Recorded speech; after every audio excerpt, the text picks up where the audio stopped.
Denver's Refrigeration presents Westside Warrior Football on Tubetown.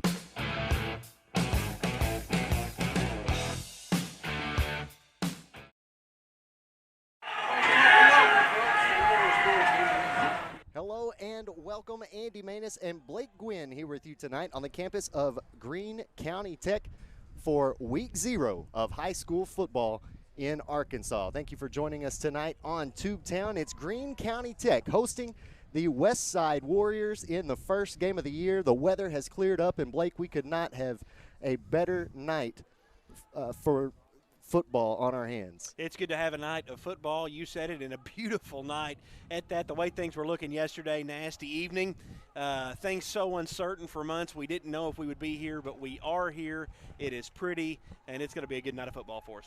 That's right. The Westside Warriors have no doubt been itching to get back onto the football field following their historic season last year, the best year in school history, finishing 9-3. Getting home field advantage throughout the playoffs, got to host a playoff game, won a playoff game against Hamburg, and then lost to the eventual state champions in Joe T. Robinson. Yeah, so much fun to get to witness the season that they had. They put it all together. You know, that's been what Coach Engel's been trying to do, build that culture and put it all together, and they did. And you're right, they're itching to get back out here. You know, they had some key losses from last season, but they're bringing a lot back. And so it's going to be a lot of fun to see them higher in this week 0 game. That's right. A couple of players to keep your eye on tonight. Of course, quarterback River Engel and tailback all-day Tyler Ray. He'll be taking snaps tonight. You'll see him in place of Logan McPherson, one of those players you talked about that Westside's going to be missing walking on at Arkansas State, right? And McPherson was so big, so talented, so much speed, just a great skill position guy. However, there were times when McPherson was not on the field. He was injured, and Tyler Ray got those calls and stepped up big. They're going to be just fine with Tyler Ray in the backfield. I'm looking, if River Engel can stay healthy, to see Westside throw the football more this season. They didn't throw it a lot last year. He was hurt. They couldn't do that. They couldn't expose him in the pocket. But I'm thinking this could be a little bit more of a dynamic offense if River Engel can stay healthy. But they're certainly not going to get away from their bread and butter, nor should they, and that's running it right down the middle. And he wants to throw the ball. He said that at media day. He said, people think I can't throw. I'm going to show them this year. He did. I asked him that exact question at media day. I asked Coach, I said, hey, look, I was like, we're going to throw the ball with this guy. So, of course, he kind of him on around, and River stepped up and said, hey, look, I want to throw it. This is a kid that does want to throw the football, and we're going to get to see him throw it some tonight. Well, let's talk a little bit about these Greene County Tech Golden Eagles, a new look for them this year. Absolutely. You know, they're back out on this field ready to get going. This is a team that's working to try to build that culture. Coach Morgan trying to put it together. And, again, you're right, they got the new look, they got the new uniforms. They're ready to go. They got a lot going for them. They've got talent on this field, and it'll be interesting to see these two teams going at each other as they try to find their identity in week 0. A couple of players to keep your eye on tonight for the Golden Eagles. Storm Harris, he played quarterback for the Eagles last year, and now he's moved out to the wideout position. And you can't forget about former All-State tailback David Williams. Started off in Paragould, transferred over to Memphis, and now he's back here in Paragould at Greene County Tech. Yeah, he'll be fun to watch. Again, just an explosive speed type guy, and he's certainly a guy that the defensive side of the ball for Westside is going to have to look out for. Tonight's game sponsored in part by Boyle Property Inspection, First National Bank, Max Garage, and Kevin Kirchhoff of Coldwell Banker. Appreciate those guys sponsoring. And thank all of you again for joining us tonight here on Tubetown. If you're watching on Facebook, be sure to go ahead and hit that like button. Go ahead and share this while you're at it as well. We want to try to get as many eyes on tonight's football game as possible. These young men out here worked very hard all summer long, and we want to give them a showcase here tonight. It's a good way to watch a football game, too. You know, if you don't feel comfortable coming out, I mean, That's right. They are socially distanced here. They will be socially distanced at Westside when the Warriors return home. But if you don't feel comfortable, maybe you've got a condition that puts you at risk. This is a great way to watch a football game, and we're just happy to be able to bring it to you. Referees tonight, Brad Davidson, Mark Harden, Anthony Renshaw, Tony Davis, and Rodney Maddox. And the wind trying to get this game started a little early here. It is really breezy out here. It is. It'll affect this kickoff. It's hard to tell. We're way up here at the top, but it is breezy but it's cool outside. It feels amazing. It does though. feel good. Perfect night for football. Perfect night to open up the season here in 2020. And we are underway here in Paragould. Kickoff taken inside the 15-yard line, now to the 30. Ball is loose.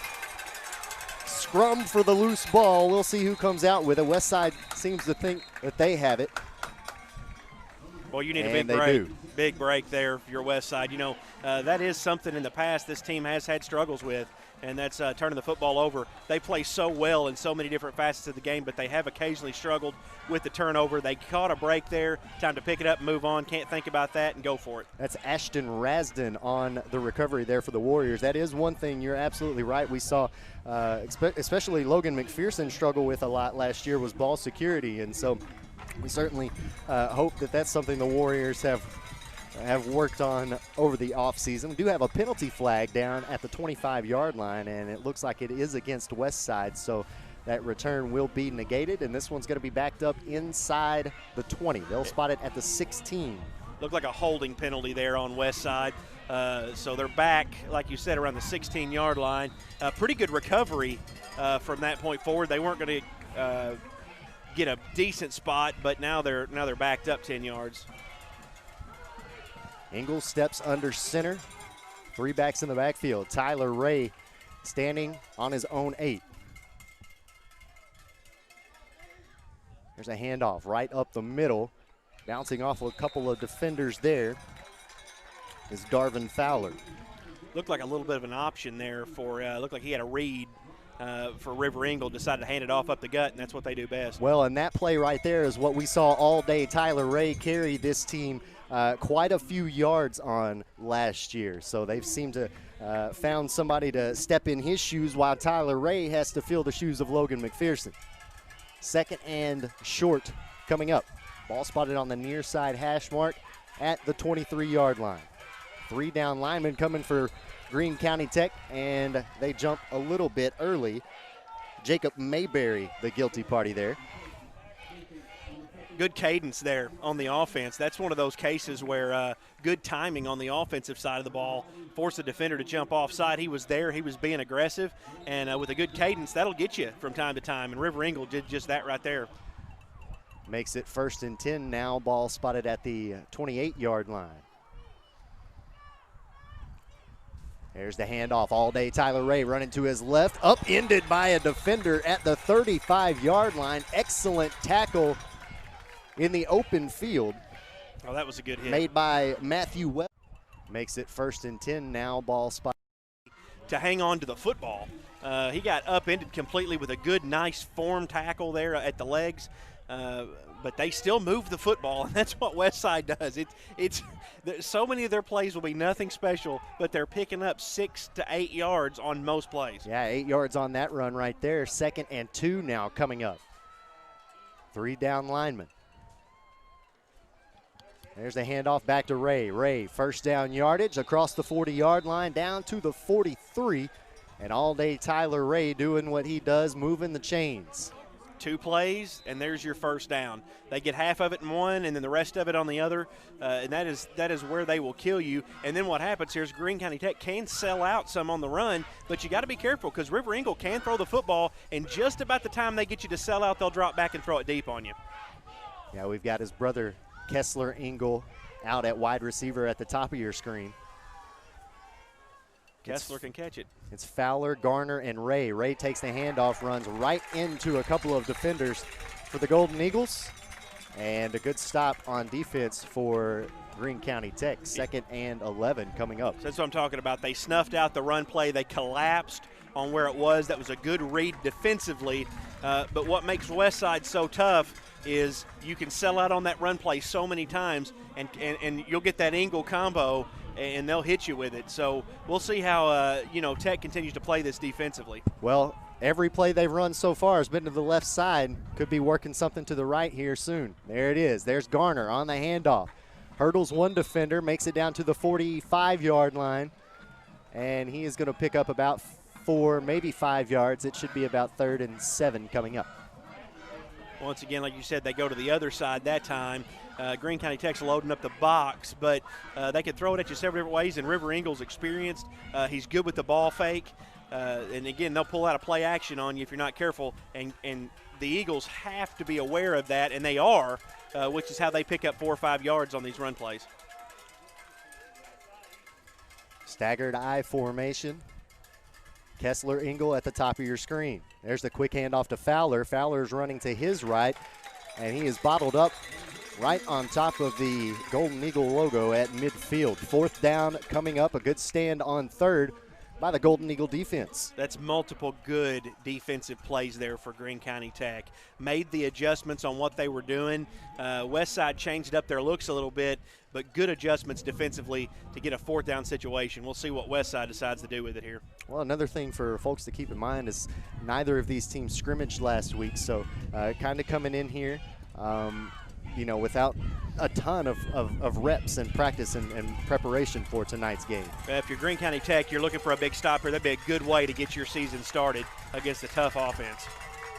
They've got 10 guys stacked in the box guarding against the run. Play action. Ingle facing pressure, bounces to the outside, and he is dropped at the 45-yard line. And a good job by Greene County Tech forcing the turnover on downs.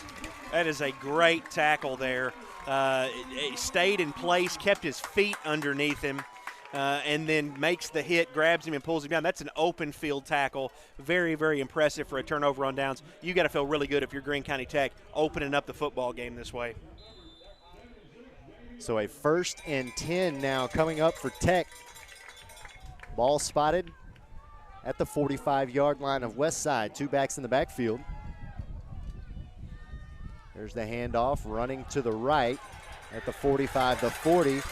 Bounced out of bounds at the 35-yard line and knocked over a couple of socially distanced teammates over here. David Williams picking up 1st down yardage for Paragould. There's that speed of Greene Williams. County Tech, excuse me. There's that speed of Williams that we're talking about right there. He gets to the corner, and he is really hard to stop. And by the time you get him down, he's collected so much speed and momentum. He's turned the corner, and he's dragging you along with him.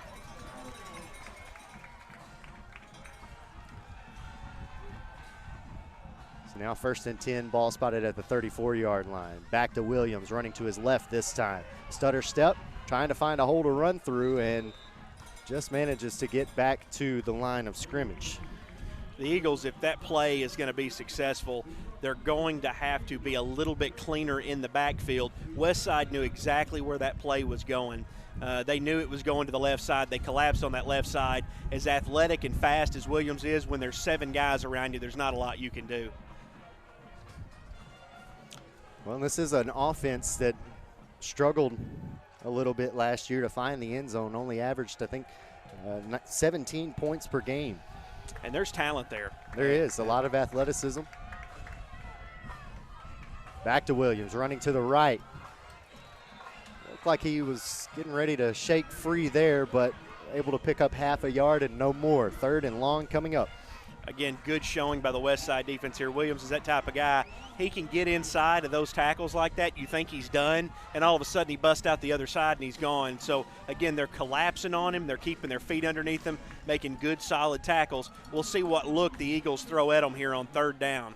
Christian Barber, the junior quarterback for the Golden Eagles, got the play now. He delivers it.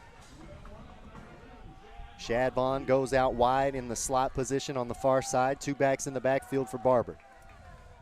Looking to throw. Going over the middle, nearly intercepted by all-day Tyler Ray.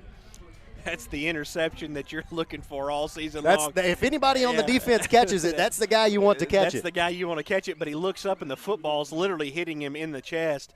You're just not expecting it at the time. Eagles catch a break. They are in their own territory. You imagine they're in a 4-down situation here.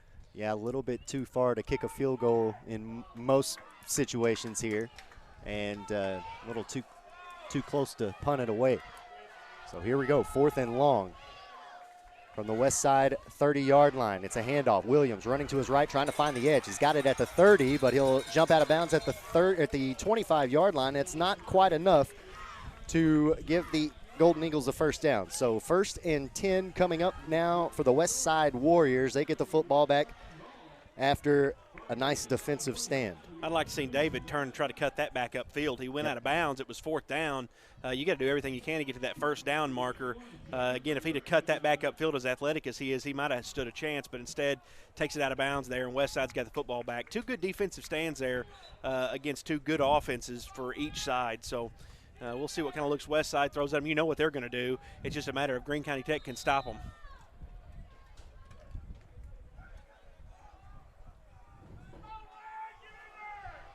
Ball spotted at the 25-yard line on the near side hash mark. Fowler. And then Ray in the backfield. Ray's going to take the handoff. He's hit immediately, but continues to churn those legs. He makes it down to the 28-yard line, able to pick up about 3 yards there. 2nd and 7 coming up. There's a lot of powerful legs carrying the football for Westside. They can go to several different options. Obviously, Ray, their number 1 option, but they can go 3 or 4 different ways at you. You're not sure who it's going to when they're lined up back there. That's what makes them so dangerous. But still, good stop for the Eagles on that play.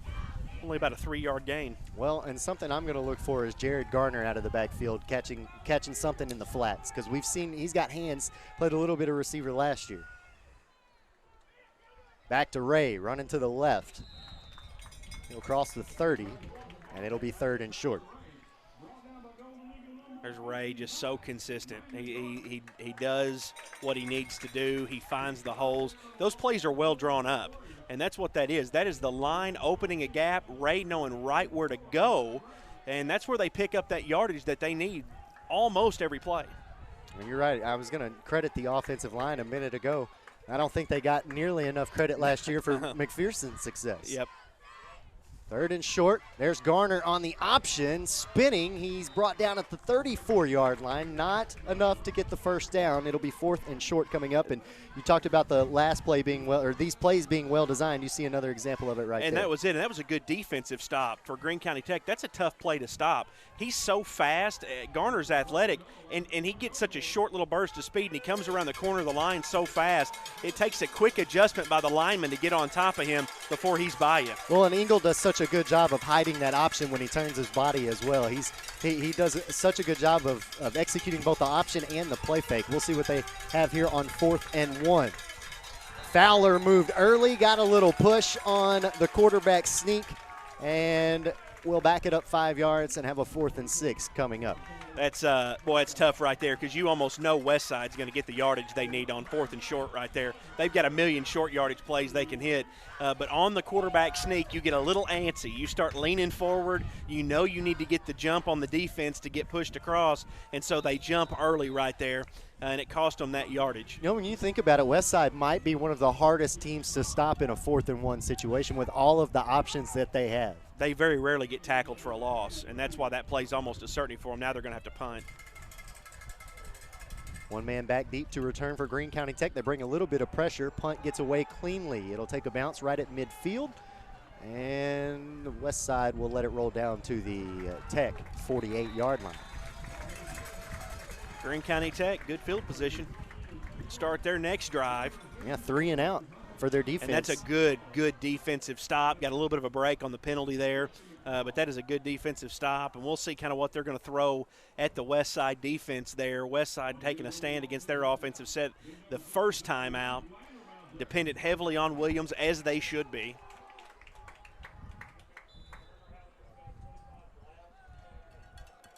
From the Warrior 47-yard line. There's the handoff to Williams right up the middle. And the draw play is good for about 2 yards. 2nd and 8 coming up. See, that's what you're saying. When you talk about River Engel and his ability to hide the football, he can do that because they're in those I formations. He's down below the line of scrimmage. When you're in the gun, you don't have the time you can't hide the football as well. And so the defense is picking up on that, picking up where he's running. They're making some good tackles on Williams. He's just not having much of a chance to get any space. Westside's just collapsing on top of him. Yeah, because when you run a run play out of the shotgun formation like you are, your offensive linemen have different duties than they do when they're trying to block a run play out of the I formation. And you almost have to telegraph it. So that was a good ball fake there. Yep, an option play for Barber will go down to the 45-yard line. That's what we're talking about. That was gained off of good ball handling by the quarterback. He sold the handoff, he kept it himself and goes right up the gut. That's what Westside's so good at, and that was pulled off very, very well there by Greene County Tech. Yep. Now 3rd and 1 coming up. They're going to run a no huddle. 2 wide receivers on the far side, 1 on the near side. They've got a tight end and Williams, the tailback in the backfield. Oh, trying to draw Westside off with a hard count there. High snap. Handoff to Williams. He's able to fall forwards. That's going to be very close to the first down marker. They've got the ball spotted at the 37-yard line, and that's exactly where the first down marker is. So it's going to be a matter of inches here. They're going to go ahead and say first down. Good little series there to get that first down by the Eagles. I like what they did. I think Christian Barber really stepped up on that series. Like I mentioned, I really loved how he sold the handoff on that previous play to gain those yardage, and that set up the first down, the short first down on the next play. Now they got a lot of options in their own territory now. Looking to throw, taking a shot downfield, one-on-one coverage, threw it a little bit too far inside, and trying to battle for that one was Storm Harris, but good coverage there by Ty Johnson for Westside. Show them the pass play, get a little heat off of Williams, and they will accomplish that. Just didn't quite have his fingers around the ball very well that time. Luckily that both guys were kind of face to face with one another. The defender didn't really get eyes on it until the last minute. That could have been a candidate for an interception.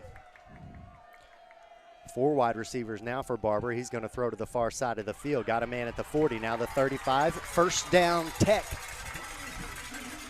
Ball moved out to the 31, and it's enough for a 1st and 10. Well executed.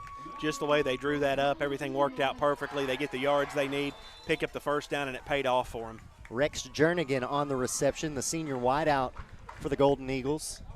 And yet again, they're going to run no huddle. They check their wristbands, and they're up to the line, ready to go.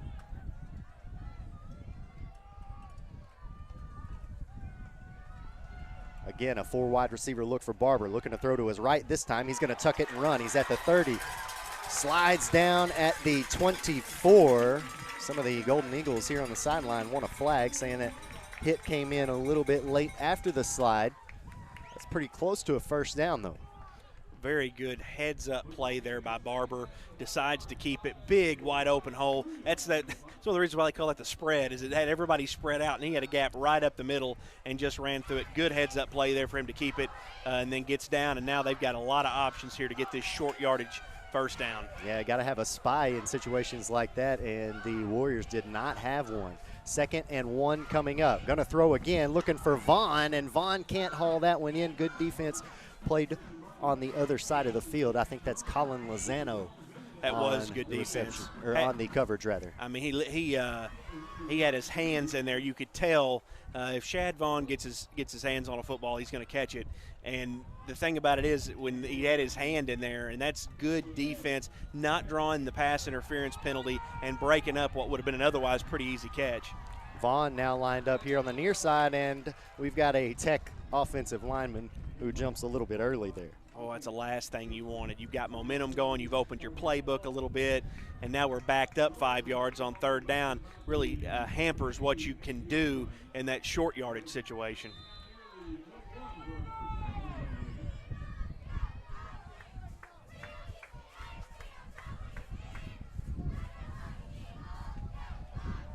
Four wide receiver look. Williams coming out of the backfield, turns to get the pass, and it's incomplete over his head. That's got to be a perfectly made pass over the top of his head like that. But if it is, he's gone. But it's a hard catch, too. That's got to be perfectly executed because he's looking over his head, and you kind of get a little upside down when it's going over your head like that. Unless it's perfect, that's a tough play to execute. But, again, if he hits him right there where he needs to, he's gone. Yeah, with the speed that Williams has, and he hits him in stride, that's a home run play. We'll see what they have here on 4th and long. Looking to throw, it's a screen to Williams. He catches it at the 25, dances down to the 20-yard line, and on 4th and long, the Golden Eagles will convert. 1st and 10 in the red zone now. I love that play. Open the gates and then throw it over the top of them. It's a gutsy play by the quarterback to hang in there, and then they leave Williams wide open. And really, Westside's lucky that wasn't worse than it was with as much room as Williams had when he caught that football. 10th play of this drive coming up. It's lasted a little over 3 minutes. 3 wide receivers. Hand off to the spellback. He's going to cut it back the other direction now. Still on his feet, but brought down at the 22-yard line. And that's Josh Condre on the run there. And that should bring us to the end of the first quarter. Unless Tech will hurry up and get to the line, and it does not look like they're going to. So, 12 minutes in the books, and we are scoreless headed to the second quarter. Andy Maness and Blake Gwynn here with you tonight in Paragould. Greene County Tech and Westside battling it out here in the first game of the season. You're watching it on Tubetown. Refrigeration is a proud supporter of the Westside Warriors.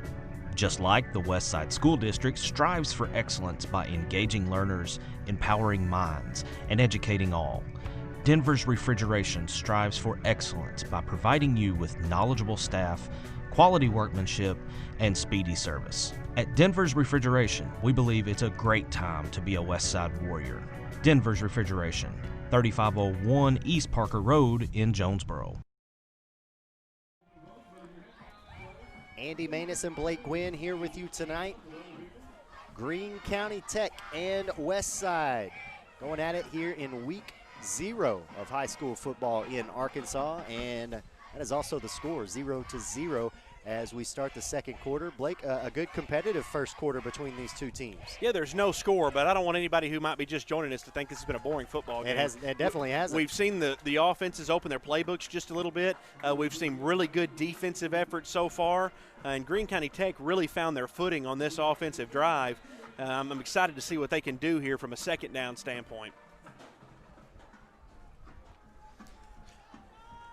You're just joining us right before the end of that first quarter. Greene County Tech converted I believe it was a 4th and 7 to put them here at the 20-yard line. And now after a loss of a couple on first down, here they go on second and long. But a flag will stop this one before it gets started, and we've got a false start. They're going to call that on Greene County Tech. A relatively costly penalty there. Yep. The Eagles got away with one earlier. Now they're second and really long here, and that's bad because they were deep in the red zone, and now they're back out of it.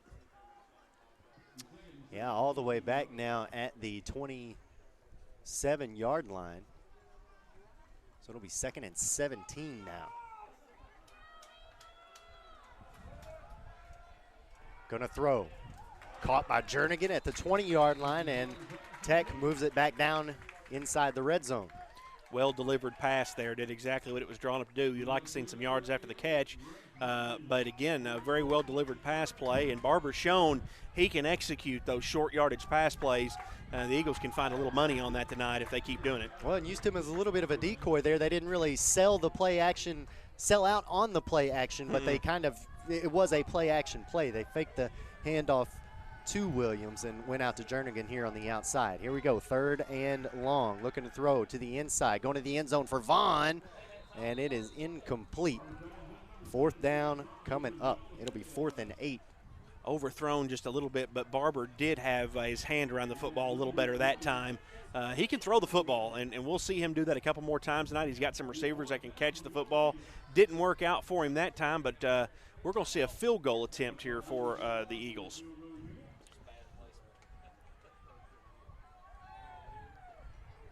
Who do we have here coming on?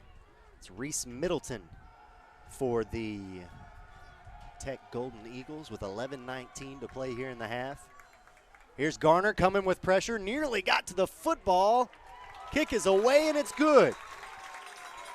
And we got a flag on the play, too. Maybe running into the kicker or roughing the kicker. It's what it was, boy. I mean, Garner. Jared Garner came in hot. He jumped the snap count. Might have been offsides even. He was really close, and he tried to check up, but he had a offense is going back out on the field. Here we go. Roughing the kicker. That's the difference in a 5 and a 10-yard penalty. It's roughing the kicker or running into the kicker. That's big. Yep. And you know, and it's hard to fault Garner on that play. He got such a good jump. He was going to block the kick, and so there's nothing malicious there. It's a good aggressive play. It just doesn't work out, but the Eagles going to take advantage of here because they just got a Christmas present. Yeah, now 1st and goal from the 9-yard line. 4 wide receivers. Williams, the tailback in the backfield. Barber takes the snap, looking to throw. Now he's going to step up, runs into a wall of his own defenders, and is brought down by one of the defensive linemen for Westside. Good tackle there by Spencer Long. Just ran right into a wall of black jerseys there. He had nowhere to go. Well, we know the Eagles should be. I mean, they're in field goal range. We've seen that already. But Westside looking for the stop here. You'll gladly take an attempt at that field goal again this deep into your own territory. Now 2nd and goal coming up from the 11-yard line. Williams takes the handoff and hit immediately, and that's Darvin Fowler on the tackle there. Big loss, and 3rd and goal coming up now from the 15. That's a guy having a nose for a football. He sniffed that play out and was all over it. No chance there to get the ball out of the backfield as he just sniffs it out and hammers it home.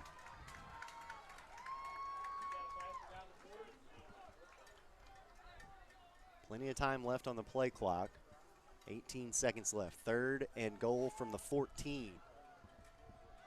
4 wide receivers, 3 on the right, 1 on the left. Barber looking to throw.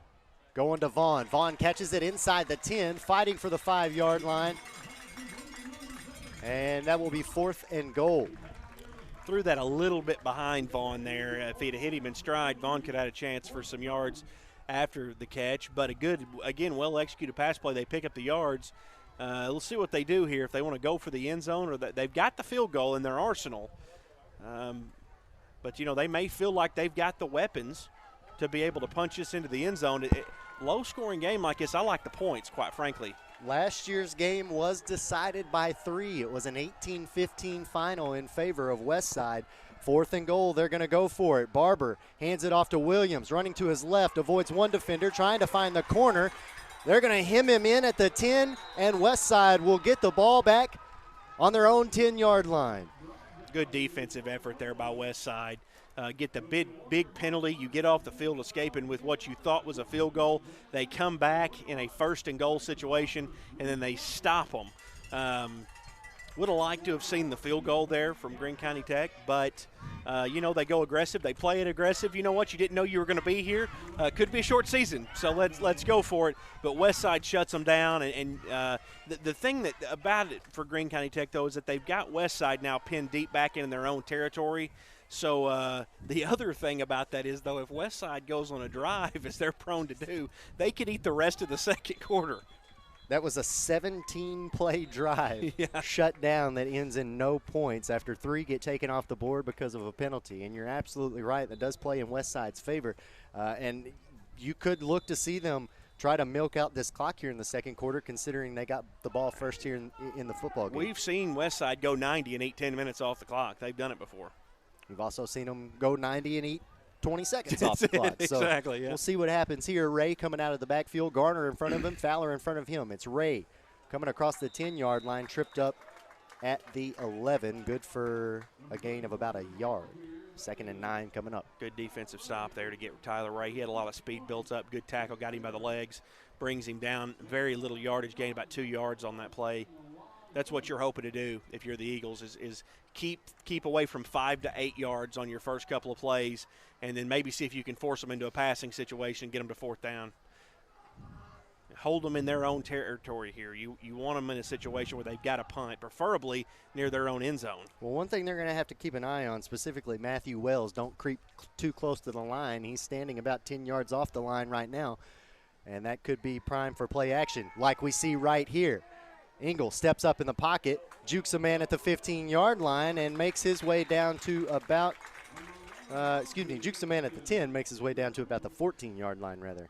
play action didn't work that time, mostly because there were so many Eagles already in the backfield. Yep. The play action works if your line holds and they can't see the ball fake very well. They were already in the backfield there, so by the time the play fake was over, all Ingle could do was try to get out of jail, and he did and got back, actually past the line of scrimmage there. So good job making something out of nothing there for Ingle. That's why blitzing is such a gamble for the defense, because you do take those players out of coverage. Right. But like you said, if you can get through that line, they've got no time to do anything with it. And blitzing works great on play action. Yes. They got all 11 guys in the box here in a bit of a jumbo formation here for the Warriors. And look at play clock expired. They're going to wave it off and say that Westside called a timeout. That's good. Westside needed that there. Yeah, they'll call it with 7:32 left to play here in the first half. Still scoreless. It'll be 3rd and 6 for the Warriors when we come back here on Tubetown. You're watching Westside Warrior football presented by Denver's Refrigeration. At First National Bank, we always talk about our you first mentality, but in times like this, we've recognized that spirit in others. We'd like to thank all of our frontline workers who've kept our country up and running during this coronavirus pandemic. Medical professionals, grocery store workers, truck drivers, you name it, all putting their safety on the line. Thank you for putting us first. And always know First National Bank will return the favor by putting you first, always. Westside had to talk some things over. 7:32 left to play here in the first half. 3rd and 6 for the Warriors from their own 14-yard line. Andy Maness and Blake Gwynn here with you tonight. Still scoreless between Tech and Westside. Good job by Coach Ingle to get that timeout called before the play clock expired. You did not want to be 3rd and long this deep into your own territory, and they need to at least get near this first down marker here. You'd like to get relatively around that 20, even if you do got to give the ball away. 3rd and 6, Cameron Hedger, the lone wide receiver out there. A little of a shift in the backfield here. Tyler Ray playing the up back. We've got Connor Crane as the tailback. There's the fake. Ingle looking to throw, going downfield. Got a man at the 50, and he drops it. Let it fall right through his hands. Cameron Hedger, rather, on the incompletion. Make no mistake about that, and I do not want to fault that. It is hard to catch that football, and I don't want to, but that was a great pass. I mean, he couldn't have put that any more on the money. Dude, Ingle dropped the dime right there, and that's what he can throw the football. He hit him. He let his man. The receiver got separation. But again, I don't want to be too hard on our receiver right there. That's one of those incompletions though that you want to put on the receiver though, rather than the quarterback. It was nothing wrong with the pass. There's a punt. Plenty of height on this punt. About 30 yards. It'll take a bounce at the Warrior 40 and roll out of bounds at the Warrior 45-yard line. And Tech now with 7:15 left to play here in the half, going to try to capitalize on that 17-play drive they had on their last possession, but could not find any points. Well, if you're Greene County Tech, you've got good field position. You need to smell blood in the water. They're going to have to find some way to get some of this attention off of Williams. They've done some play action. They've thrown a few pass plays. I like what they've done, and it should open some things up this time for Williams. So, again, but Westside so quick up front, so big up front that it makes it tough to have that really powerful running game. Going to Jernigan, and he nearly threw it right to River Ingle. That's the trouble sometimes with those pre-designed pass plays. He was really not open, and if you miss any at all, it's got to be a perfect dime pass to make. It just wasn't there for him that time. Trying to hit Jernigan on one of those quick little slant routes, but an excellent read there by Ingle, just stepping in front of it. And they've got some of these guys on Westside's defense are so intuitive. They again, I always like to talk about how they have that nose for the football. A stoppage and play here for a little ball spotting issue maybe. And to swap one out. Clock continues to roll, under 7:10 now to play in the half. Little pitch play here, but Barber's going to keep it himself. Now down to the 40-yard line, avoids one defender, and will make his way down to the 37. Nice moves out on the dance floor there by Christian Barber. Makes it 3rd and short. Boy, he had to do a lot of tiptoeing there. That was one heck of a run by Barber. He really had nothing there and was able to juke and jive his way around to really pick up some yardage. Almost gets the first down, and now you've got a lot of options to get this short yardage situation. 3rd and 1 from the west side 38-yard line. Game clock is at 6:30. 3 wide receiver set here for Barber. 1 tight end, and then it's Williams in the backfield. Play action. Barber keeps it himself. Ahead to the 35-yard line, now down to the 30, and it looks like he might have got hit a little bit late there. He was brought down to his knees and then gets smothered. But the price was worth it. See, the Golden Eagles move it down inside the 30-yard line. They've got a 1st and 10. Well, Barber's getting his feet underneath him. You know, their practices were so odd this offseason. Again, you mentioned no scrimmage. He's getting his feet underneath him now, and you can tell his confidence level's going up, and he's a threat right now. Shad Vaughn lined up in the slot here on the near side. That's where Barber's looking to throw. Gets it to Jernigan, and Jernigan absolutely smoked by Ty Johnson as soon as he catches it right at the 30-yard line. Great job by Johnson in the patience he showed there, waiting for the football to get there. He read it the whole way. You mentioned that stayed at home. You know, if you cheat a little bit on that play and he catches it, then you're trying to tackle him from the side. Instead, he stays in front of him, lets him catch it, and then hits him. You got to be really careful not to cheat on that play.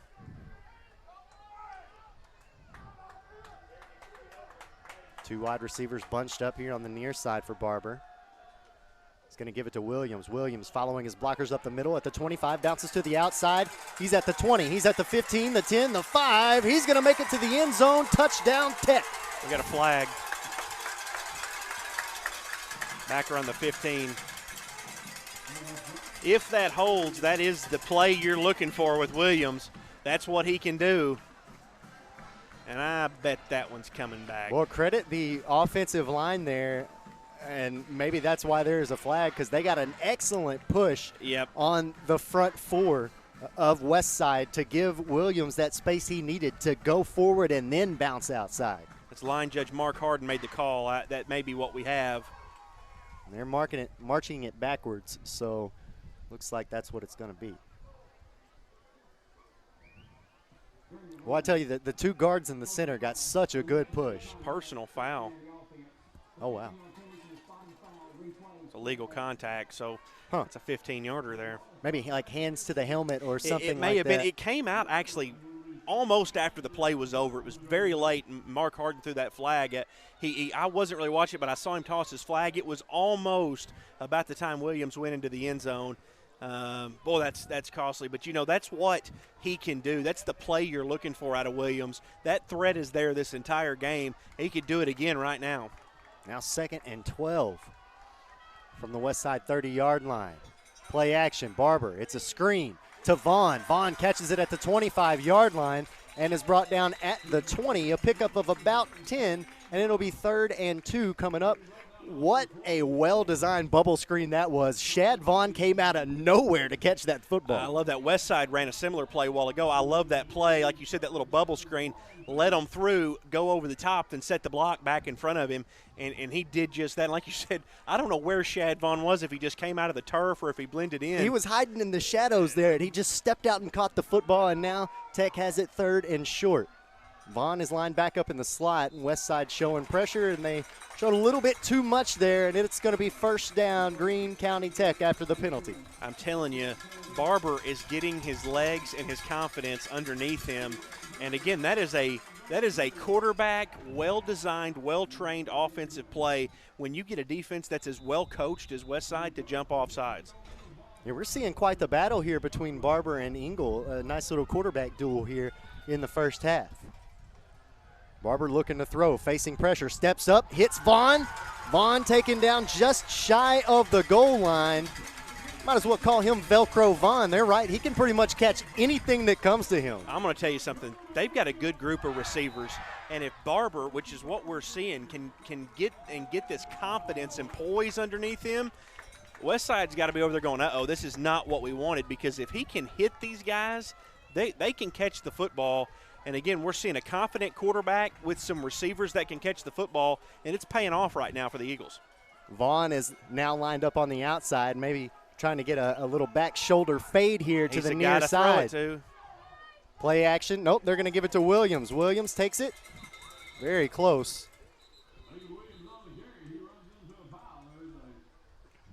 I like going to Williams there, though. He's your guy. He's so athletic. He can move around. I like going to him there. You can try that play with Vaughn if you need to on a 4th down situation. But again, I'd go with Williams again here. Just go right back at him. Trick is no penalties if you're the Eagles. You've got a lot of options. You're still in good shape. No penalties. But Westside can sell out at this point. They can play aggressive defense because halfway to the goal is only about an inch at this point. So they do have the D-line bunched up together here. 2 backs in the backfield. There's the handoff to Williams, and Williams will squirt through to the end zone for a touchdown. 6 points on the board for Tech with 2:50 to play in the half. Boy, if you're Coach Morgan and the Eagles, that's exactly what you wanted to see. You know, you actually scored twice on that drive. With Williams. You saw what Williams can do. You saw your young quarterback get his feet underneath him, get some confidence about him.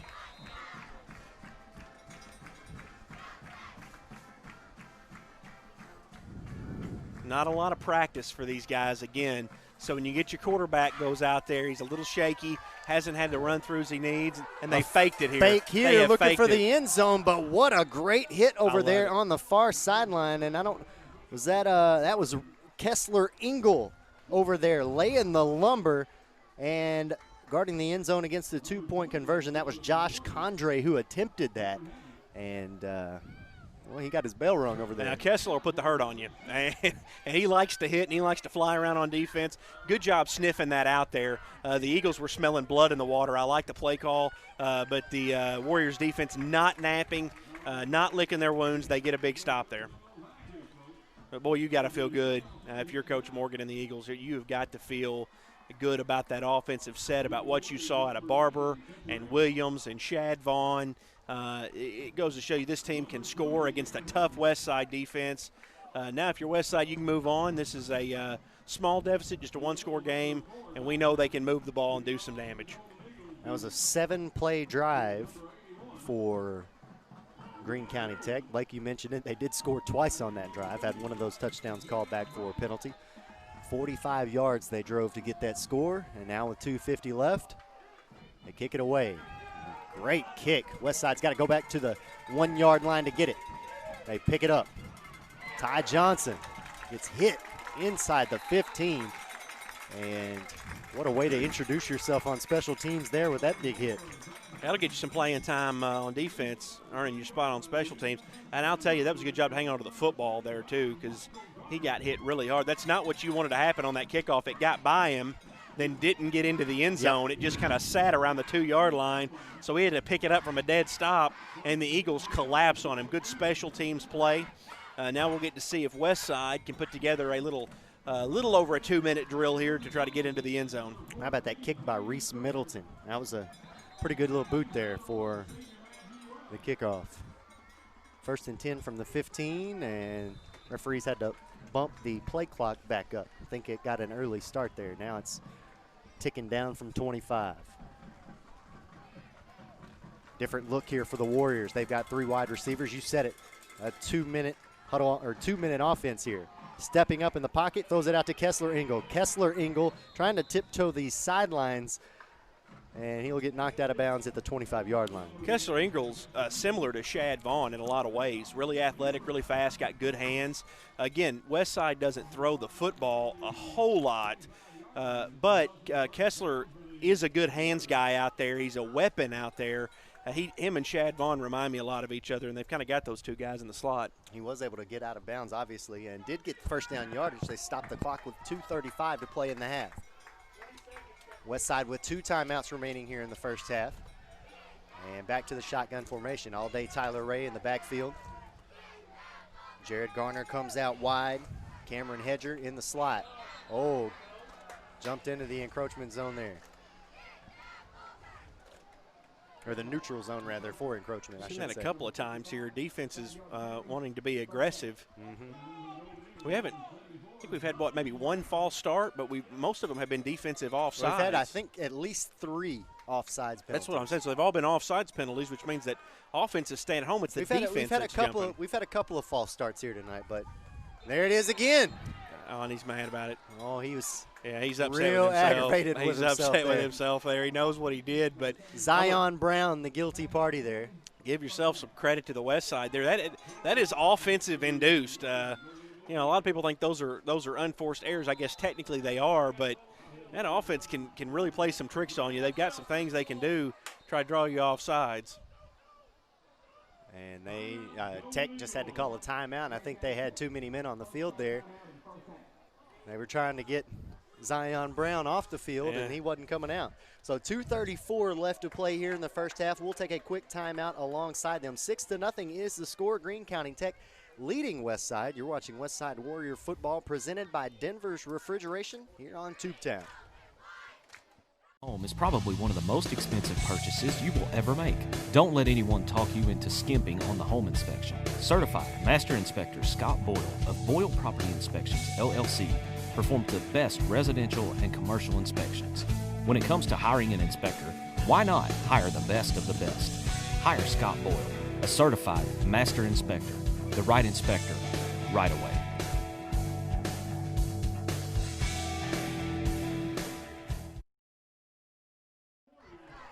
Andy Manus, Blake Gwynn here with you. 2:34 to play in the first half. 6-0 is the score. Greene County Tech leading Westside. Westside's got it though.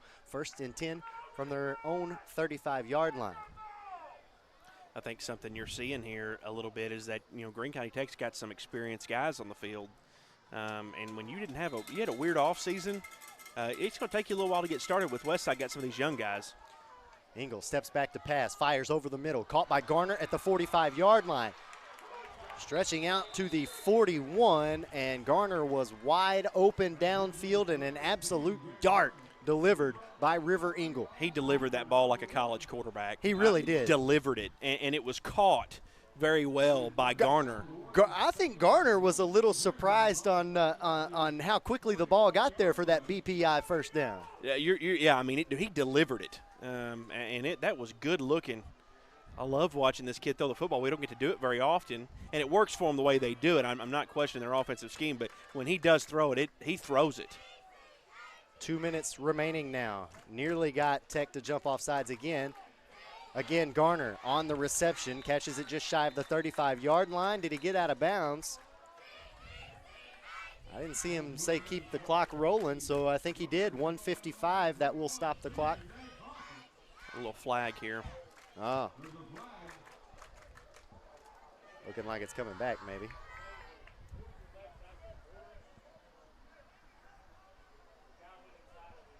Yeah, I think they're getting ready to march this one backwards.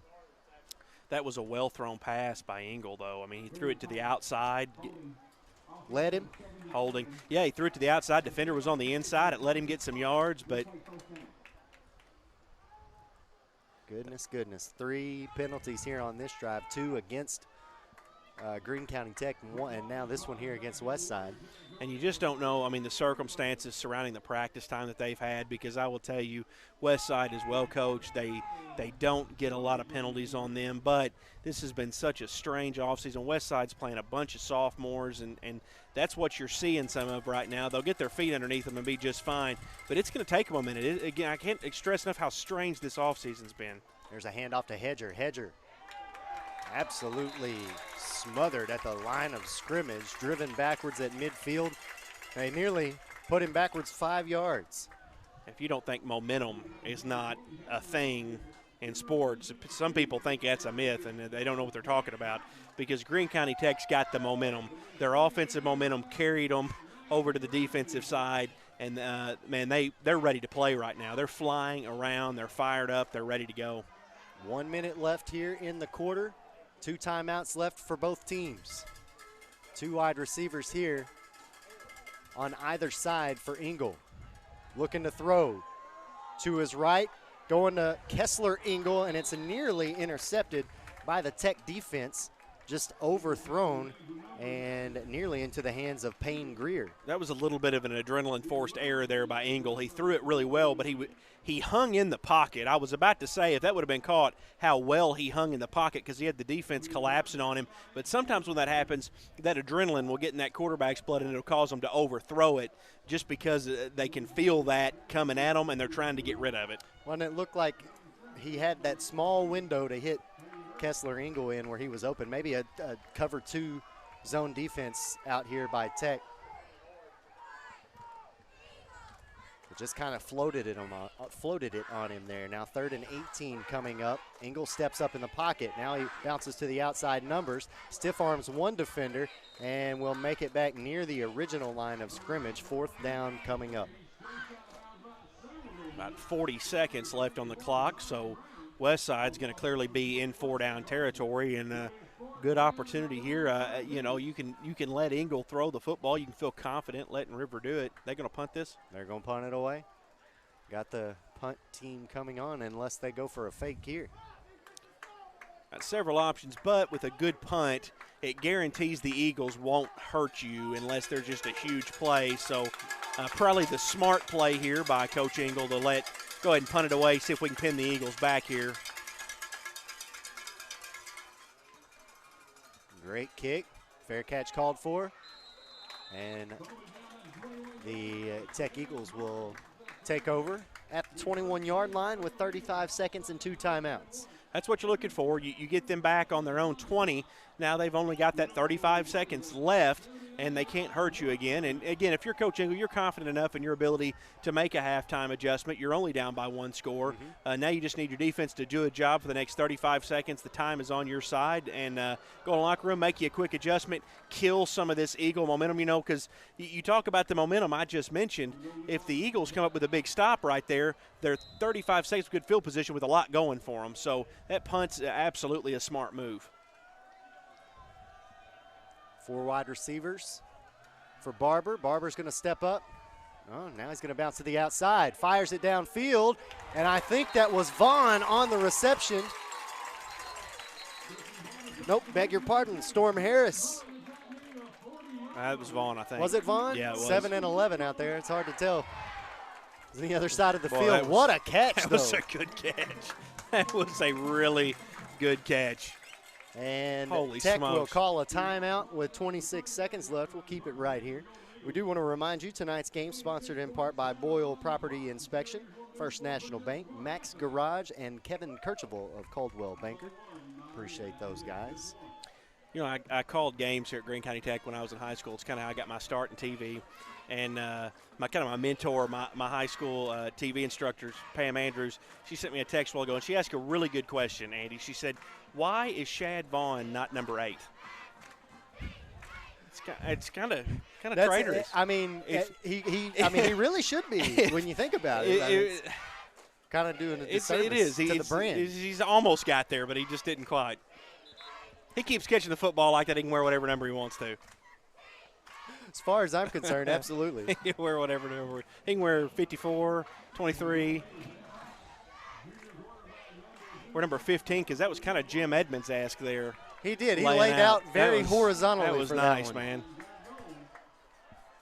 All right, 1st and 10 now from the 39-yard line for the Golden Eagles. Williams will bounce out wide now to the slot position here on the near side. Barber looking at him now. He's looking back the other way. Sends Vaughn downfield, looking for that same little, it's like a little stop and go that, got to be on the same page, quarterback and wide receiver, and that time Vaughn just couldn't get out in front of that ball like he did on the last play. And you play sports with guys like this, that basketball, baseball, football, that they have so much fun and they're so creative. And these are 2 guys that can do that. Barber and Vaughn can do that. They kind of have fun. That's the type of stuff you do when you're playing in the backyard, and they're so confident with one another that he kind of checks and goes, and they have to be on the same page. Just let him a little bit too much that time. Again, Williams bounces out to the outside. Barber steps up, looking to throw over the middle, incomplete, too tall. I believe Jernigan, the intended receiver on that. 3rd down coming up. Barber kind of side-fired that one a little bit, had a little bit of a rough delivery. 3rd and long here. We'll see what the Eagles dial up. Well, they had a lot going on offense. This was a long shot for a score anyway, but you can be kind of aggressive here with only 15 seconds on the clock and kind of open things up a little bit. Well, when you think about it, the Warriors really have not been putting a ton of pressure on Barber either. They haven't really gotten to him very many times, if at all. And if you're Westside, you'd like to put a good hit on him just to shake him a little bit because he is so confident back there right now. 2 on either side for Barber. Looking downfield, surveying, stayed behind the line of scrimmage, a wide open man at the 45-yard line, and knocked out of bounds at the 40, 1st and 10 with 7 seconds remaining. Storm Harris, great catch, great read, great find. That is just well drawn up, well poised offense. And to have the awareness to stay behind the line of scrimmage, to know where that's at, that was very impressive for a junior quarterback. As shaky as Barber looked coming out, which again is to be expected with a weird offseason like he had, but as shaky as he looked, he's found himself. We can see what he can do now. And those last really 3 or 4 plays, he is looking like a very good quarterback. Let's see how far he can throw the ball here. They're just going to run a short route. It's bobbled and incomplete. Looked like they were either just trying to chuck it and get a couple of yards and get out of bounds, or maybe set up a hook and ladder over there, but the receiver bobbles it, and I think the announcer even just said the hook and ladder play fell for an incompletion. So yeah, that's looked like the timing of that was a little off. Whatever Williams was planning to do, he didn't quite get there in time, and it kind of hung the receiver out to dry as he had to catch the football with a defender hanging off his back. And now they'll call a timeout with 2 seconds remaining. We'll keep it right here once again. Score remaining 6-0. And Golden Eagles on the west side, 36-yard line, 36 yards to go with 2 seconds. Be fun. They can throw him a deep pass here and see what happens. We'll see what Barber can do and air it out. So I was going to say, let's see how far he can throw it. Beautiful sunset tonight here in Paragould. Man, look at that sky. It's always pretty here towards the evening. The sun kind of sets behind the water tower. It's kind of bright in your eyes on this side at first, but sun sets behind the water tower. It's kind of up on the hill. A nice setup here. Good looking, relatively new turf. This is a picturesque high school football game. What you were hoping to see. If back in March, I think you and I both would have been very happy to know we'd be standing here watching this football game right now. No doubt about it. All right, Tech comes out of the huddle. Nice little ovation for the fans in attendance here. 2.9 seconds left, 6-0. Tech going to try to find the end zone here before the half. They will get it first in the 3rd quarter. Stepping up and taking a shot to the end zone, throwing it up, and it is intercepted. Cameron Hedger comes down with it. And one of the coaches for Greene County Tech out on the 20-yard line right now on the numbers. So you don't know if he was wanting a pass interference or what, but that does end the first half, and that was what you were looking for if you were Westside. But you got to be happy. Greene County Tech takes that lead into the locker room. A lot of momentum on their side heading into the half. We are going to take a quick break, and we'll come back and break down the first 2 quarters for you right after this. You're watching Westside Warrior Football, presented by Denver's Refrigeration on Tubetown. Refrigeration is a proud supporter of the Westside Warriors. Just like the Westside School District strives for excellence by engaging learners, empowering minds, and educating all, Denver's Refrigeration strives for excellence by providing you with knowledgeable staff, quality workmanship, and speedy service. At Denver's Refrigeration, we believe it's a great time to be a Westside Warrior. Denver's Refrigeration, 3501 East Parker Road in Jonesboro.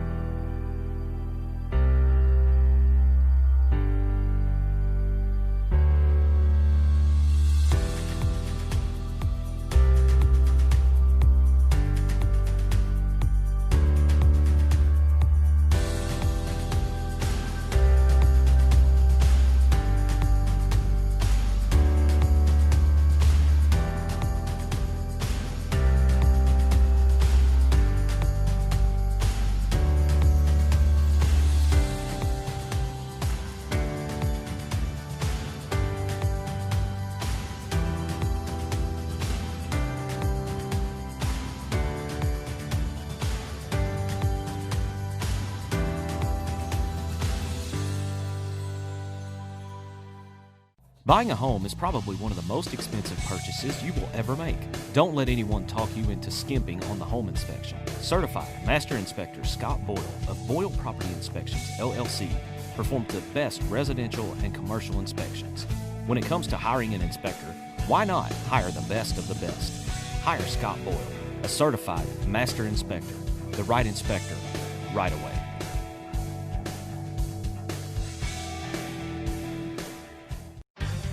If you're looking for an honest, dependable, and trustworthy auto repair facility, consider Max Garage for your vehicles. Locally owned with over 20 years of experience, at Max Garage, we pride ourselves on being professional, reliable, and affordable. From routine maintenance to complex mechanical issues, Max Garage can do it all. Max Garage is a proud supporter of the Westside Warriors. Call Max Garage for your next auto repair.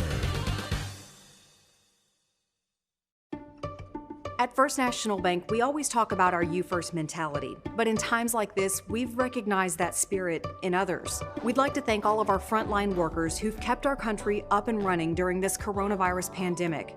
Medical professionals, grocery store workers, truck drivers, you name it, all putting their safety on the line. Thank you for putting us first.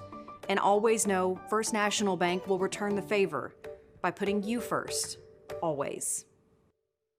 Westside Athletic Booster Club. We're the team behind the team. Becoming a member of the Westside Athletic Booster Club is a rewarding and valuable contribution to the Warrior Nation, our school, and most importantly, our student athletes. The purpose of the club is to promote athletics at Westside High School in an atmosphere that is consistent with the educational philosophy of the school community. Check out our Facebook page for more information on how to become a member. Westside Athletic Booster Club. We're the team behind the team.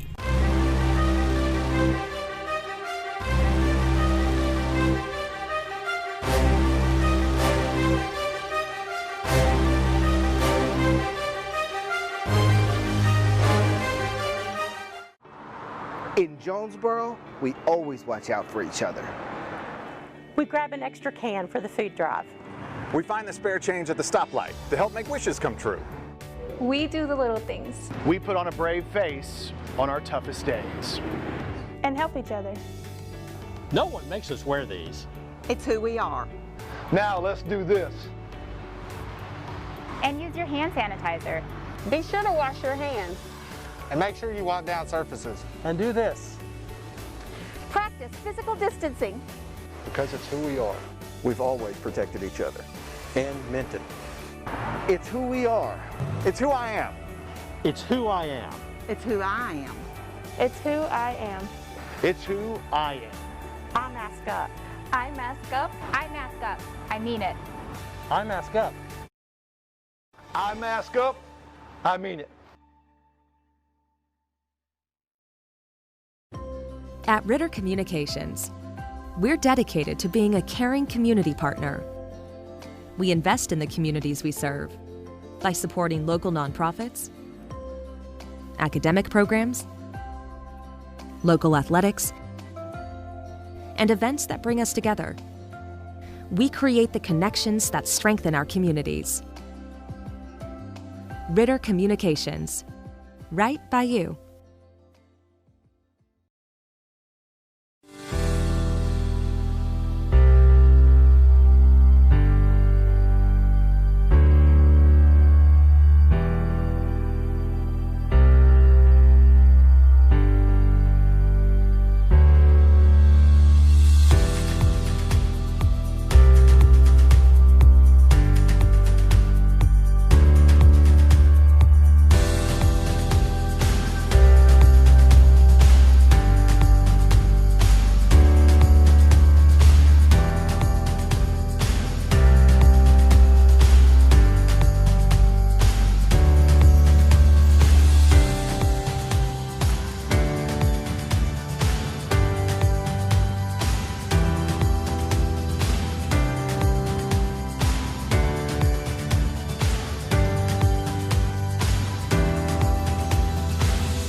Refrigeration is a proud supporter of the Westside Warriors. Just like the Westside School District strives for excellence by engaging learners, empowering minds, and educating all, Denver's Refrigeration strives for excellence by providing you with knowledgeable staff, quality workmanship, and speedy service. At Denver's Refrigeration, we believe it's a great time to be a Westside Warrior. Denver's Refrigeration, 3501 East Parker Road in Jonesboro. At Ritter Communications, we're dedicated to being a caring community partner. We invest in the communities we serve by supporting local nonprofits, academic programs, local athletics, and events that bring us together. We create the connections that strengthen our communities.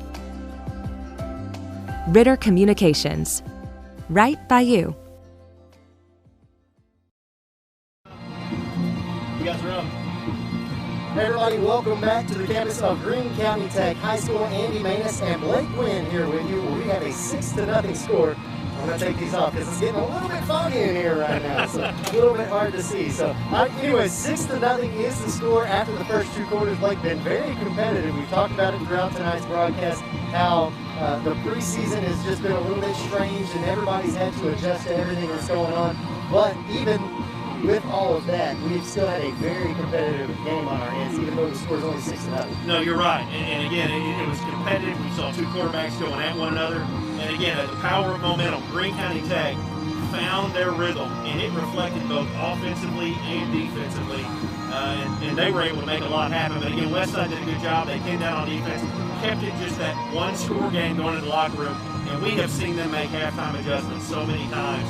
We'll just see what both teams can do when they come back out. You're absolutely right. I mean, going back to last season, think about how many times we saw Westside go into the locker room down at halftime and then come back out, you said it, made the second half adjustments and just dominate their opponent. Well, we've seen this team play really bad in the first half. They go in the locker room and come out and look completely different. And that's what – they did not play poorly in this half. No, not at all. So what we're looking for is for them to make a small adjustment, which we know they can do, and come out looking completely different. They can eat some clock. They can get back into their rhythm some. They don't need to try to play the same game that Greene County Tech's playing right now. They're a different team. Play their game. That we know River Eagle can pass it. We've shown them that. So that's what you're thinking if you're Westside. Now, Greene County Tech, on the other hand, you just need to try not to lose that momentum you had at halftime.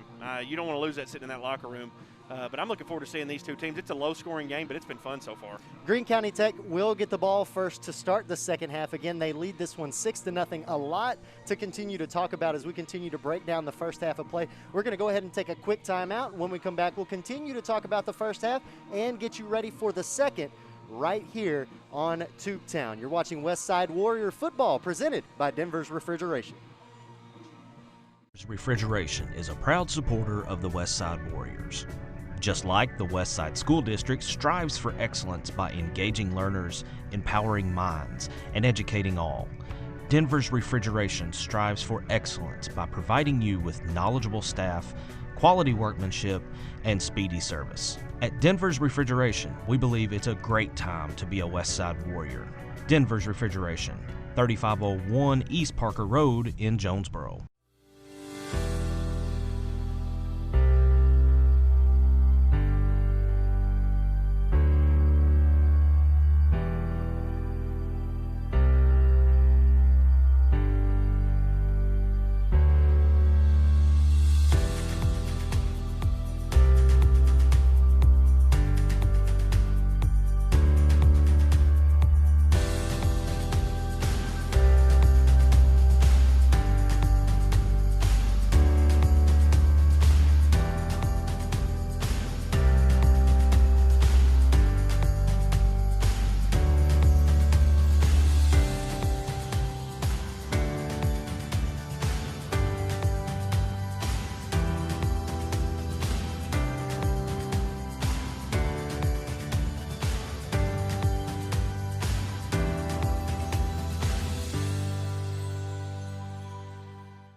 Buying a home is probably one of the most expensive purchases you will ever make.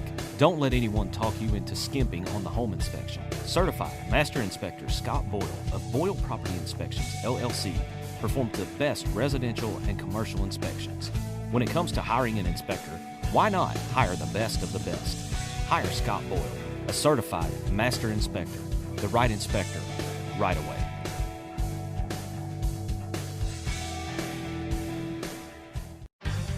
If you're looking for an honest, dependable, and trustworthy auto repair facility, consider Max Garage for your vehicles. Locally owned with over 20 years of experience, at Max Garage, we pride ourselves on being professional, reliable, and affordable. From routine maintenance to complex mechanical issues, Max Garage can do it all. Max Garage is a proud supporter of the Westside Warriors. Call Max Garage for your next auto repair.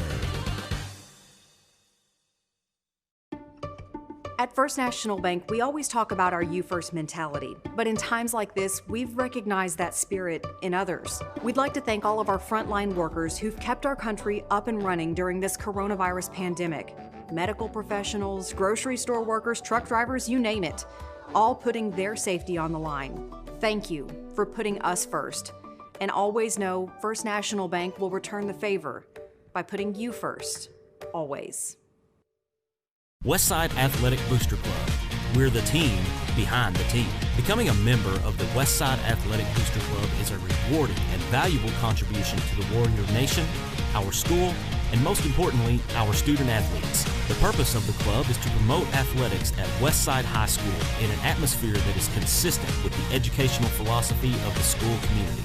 Check out our Facebook page for more information on how to become a member. Westside Athletic Booster Club. We're the team behind the team.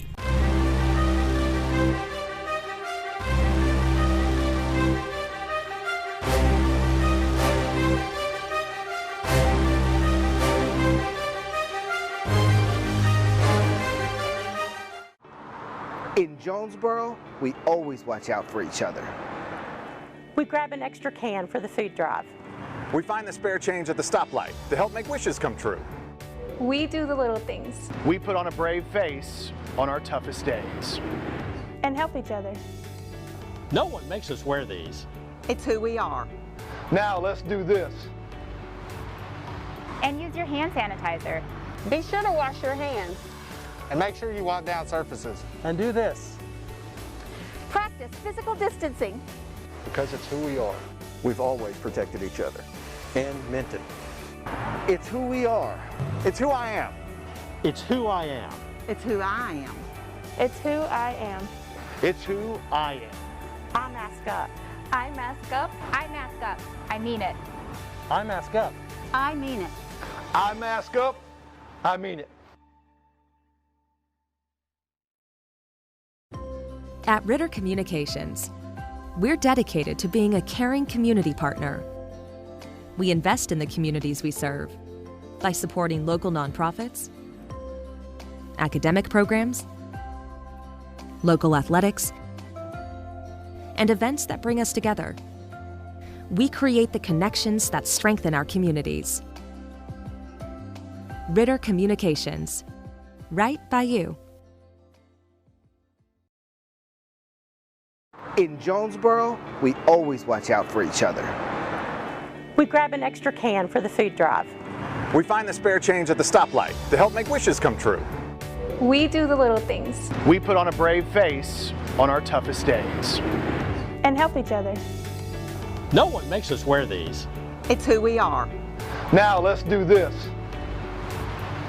And use your hand sanitizer. Be sure to wash your hands. And make sure you wipe down surfaces. And do this.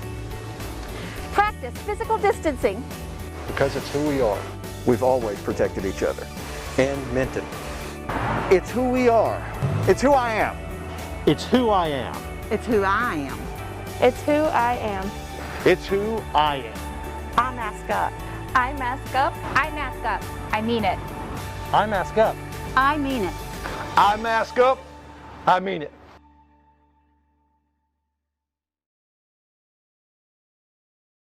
At Ritter Communications, we're dedicated to being a caring community partner. We invest in the communities we serve by supporting local nonprofits, academic programs, local athletics, and events that bring us together. We create the connections that strengthen our communities. Ritter Communications. Right by you. Athletic Booster Club. We're the team behind the team. Becoming a member of the Westside Athletic Booster Club is a rewarding and valuable contribution to the Warrior Nation, our school, and most importantly, our student athletes. The purpose of the club is to promote athletics at Westside High School in an atmosphere that is consistent with the educational philosophy of the school community. Check out our Facebook page for more information on how to become a member. Westside Athletic Booster Club. We're the team behind the team.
Welcome back to Tubetown on a Friday night here on the campus of Greene County Tech. The Golden Eagles leading the Westside Warriors after the first two quarters, 6-0. Blake, a close game. You and I were talking during the break about these two teams in close games last year. You look at the Westside Warriors, 5 of their games were decided by 7 points or less. They were 4-1 in those games. We're talking about halftime adjustments. That's a good exhibit A for just how good the Warriors are at making those halftime adjustments. Yeah, we talked about putting things together, and that's one of the things that Westside put together. So much of a good season is being able to win those games, those close games, even when you're behind. And Westside can go into their locker room, even though they're a little younger this year than they were last year. No, look, we're down by a score. There's a lot of football left to be played. Don't panic. Come out and win. And that's one of the things they put together last year is winning those close games. And that's what you got to do if you're going to make the playoffs. As for Greene County Tech, they also had their share of close games last year, but used that as a building point perhaps in the offseason. 4 of their games last year were decided by 10 points or less. They were 0-4 in those games, but it is worth noting that 2 of those 4 games were decided by 3 points or less. One of those was to Westside, and then they had a 16-13 loss at Nettleton last year as well. So again, keeping it close, but perhaps with a little bit more experience under their belt, they're looking to flip the script this year. Well, and that's what I'm going to go back to that same point, and that's putting it all together. You know, this is a well-coached Greene County Tech team. They just, again, those 3-point little losses, those are the losses that when it finally clicks with your team, you win those games. And not because you're necessarily doing anything physically different, but it's a mental aspect to it, to where you win one of those games, you maybe you're Greene County Tech, you come out, you hold on to this lead, you build upon this lead, and something clicks, and all of a sudden you're winning those little games. Those 3-point losses now become 3-point wins in your favor. Westside put that together last year. I think you're seeing a Greene County Tech team that is trying to do that exact same thing. Well coached, well put together, and right now you're seeing Greene County Tech finding themselves a little bit, where Westside struggling with a little bit of youth in that first half. We'll see what they did at halftime, but it should be fun to see these two teams go at each other. Yeah, both teams struggled a little bit with penalties in the first half as well. So hopefully we've got the first half jitters out of the way in the opening game of the 2020 season. We have got about a minute and a half on the scoreboard left here in the halftime period. Both squads back out onto the field, ready to play the second half. They're going through their halftime stretches right now. We're going to step aside one more time, buckle our seatbelts, and get ready for the second half. We'll be back in a moment. You're watching Westside Warrior football presented by Denver's Refrigeration here on Tubetown. Refrigeration is a proud supporter of the Westside Warriors. Just like the Westside School District strives for excellence by engaging learners, empowering minds, and educating all, Denver's Refrigeration strives for excellence by providing you with knowledgeable staff, quality workmanship, and speedy service. At Denver's Refrigeration, we believe it's a great time to be a Westside Warrior. Denver's Refrigeration, 3501 East Parker Road in Jonesboro. If you're looking for an honest, dependable, and trustworthy auto repair facility, consider Max Garage for your vehicles. Locally owned with over 20 years of experience, at Max Garage, we pride ourselves on being professional, reliable, and affordable. From routine maintenance to complex mechanical issues, Max Garage can do it all. Max Garage is a proud supporter of the Westside Warriors. Call Max Garage for your next auto repair.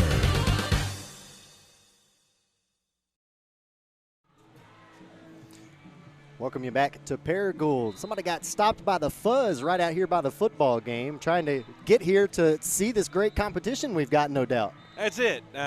This game is sponsored by Chief Todd Stovall and the Paragould Police Department. So that's it. Nice little free shout out. We're all about the community here at Tubetown. So you're welcome for that. It's a nice little tube. But you're right, though.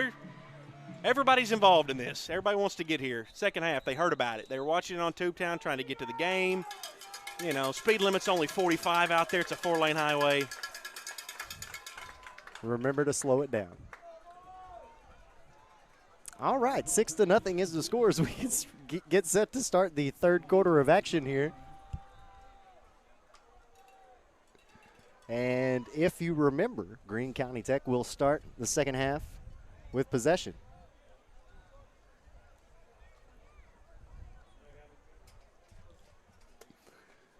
You know, that's you want the ball back if you're Greene County Tech. You want a chance to do this. You're up by a touchdown, and you want the ball back. You had so much momentum, and a lot of times when you're playing well like that, at halftime can be your enemy. It's Westside's friend in this case, so it's good for them to get the ball back, see if they can keep moving it forward and pick right back up where they left off. But, again, I talked about it so many times last year. We saw Westside make just little halftime adjustments. We saw them have a bad first half. They didn't have a bad first half. They had a good first half. They're only down 1, but we've seen them struggle at times in the first half and then come out in the second half and be a strong second half team. They're just well coached. They make good adjustments. They stay calm. We'll see if some of these younger guys can pick up on some leadership from the older guys, have them a good second half here. 2 men back deep to return for Greene County Tech. Kick to the far sidelines, out of bounds.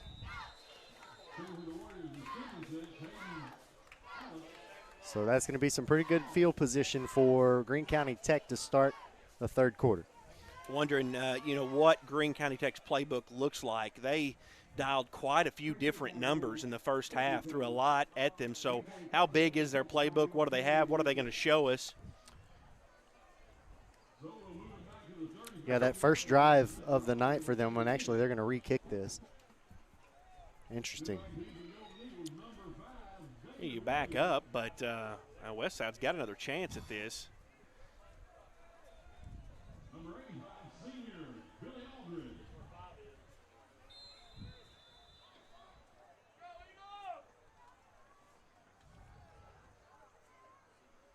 Hayden Alls, the kicker for the Warriors, little pooch kick, picked up at the 40-yard line, taking to the outside numbers.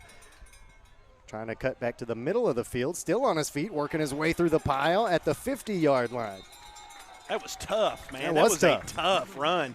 He had Warriors hanging all over him and gets them across midfield. So he was still able to pick up about 10 yards on that return. And really had no room the entire time. So, yeah, that was good. You got to like your field position if you're Greene County Tech. You're playing with the lead. The thing they don't need to do is they don't need to tighten up. You know, again, when you've lost close games in the past, you have teams come back on you. You tighten up. You got that lead. Play like you got a lead. Everything's in your favor right now. Well, and you talked about being in the locker room, too, and how that can potentially put a damper on momentum. So we'll see, as you said, what they draw up here. Put a man in motion. They hand off to Williams. Williams running to his left. Got a big hole to run through. Is at the 30, the 25, 20. And David Williams will socially distance himself for a score. I love it. He points at the student section when he's at about the 20-yard line, and that is what that guy can do. We saw a play in the first half. He did a similar thing, but it got called back. He's so explosive, and if he gets room, you are not going to catch him. No flags, and that is exactly what you wanted if you were Greene County Tech. So much for that damper of that locker room at halftime. They have their momentum squarely back on their shoulders. One play, 48 yards for David Williams. His second score of the night. It's a 12-0 game. Extra point is up, and it's good. 13-0 now. The score after the quick punch in the mouth by the the Greene County Tech Golden Eagles. 11:38 left to play in the third quarter. We're back with more Westside Warrior football presented by Denver's Refrigeration right after this. Refrigeration is a proud supporter of the Westside Warriors.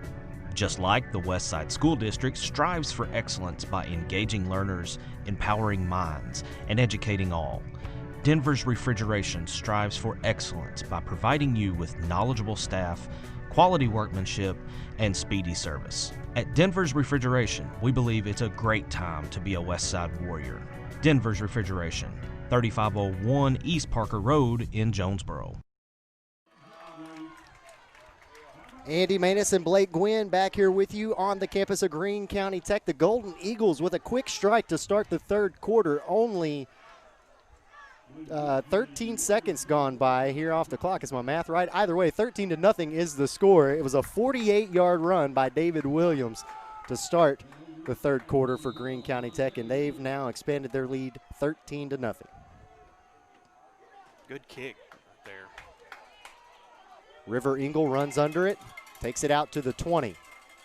Trying to cut up field to get to the 25-yard line, and he can't quite get there. Stopped at the 23 by a host of Golden Eagles, and now we'll see if the Westside Warrior offense can come back out and find a little bit of momentum of their own. No time to panic here if you're Westside. You got plenty of things in your arsenal.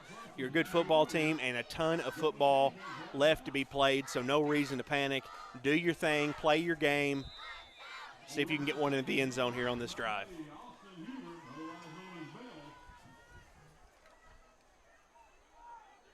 They're going to come out, it looks like, in that I formation. Fowler, Garner, and Ray. The tailbacks in the backfield. They fake to Fowler, go to all-day Tyler Ray. He lowers the shoulder down to the 30-yard line. Good for a pickup of about 7. That was exactly that's what Westside does. And, again, that's Tyler Ray, 7 yards. Now you got a short yardage situation on second down. Plenty of options to go to. Just didn't seem like Westside had the football at all in the second quarter. There was such a couple of really long drives by the Eagles. I'm looking forward to seeing the Warriors offense on the field for a little bit here.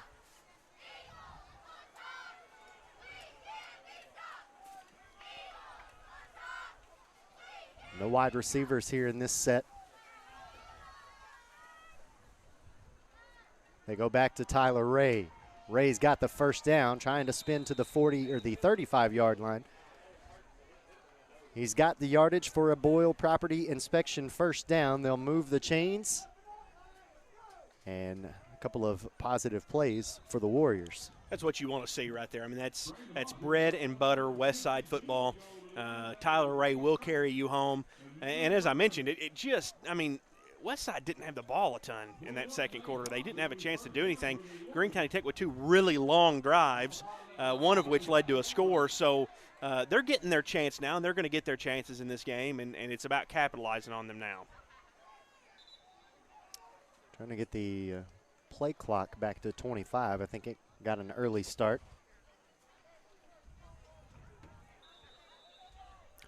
Now they'll roll it. Game clock is at 10:14. Same look here for Westside. This time it looks like Greene County Tech bringing pressure from that far side. They're bringing pressure from everywhere. Ball is run up the middle. Well, you saw him really guarding against that outside run there. Yeah, I mean, if you're Greene County Tech, you're thinking we're up by 2 scores here. We'll give up that little 4-yard run. We just don't want Garner or Ray to get to the outside and pick up those quick first downs and get a quick score, because now you're playing with the clock. But again, if you're Westside, you're taking that. That's kind of a strange thing about playing against a team like Westside is you'll take a 4-yard run if you're on defense. Westside will take the 4-yard run on offense. We'll say we'll do that 2-3 times and we'll have a first down. Under 9:30 to play in the third. Play clock rather, down under 10 seconds. Now down to 5.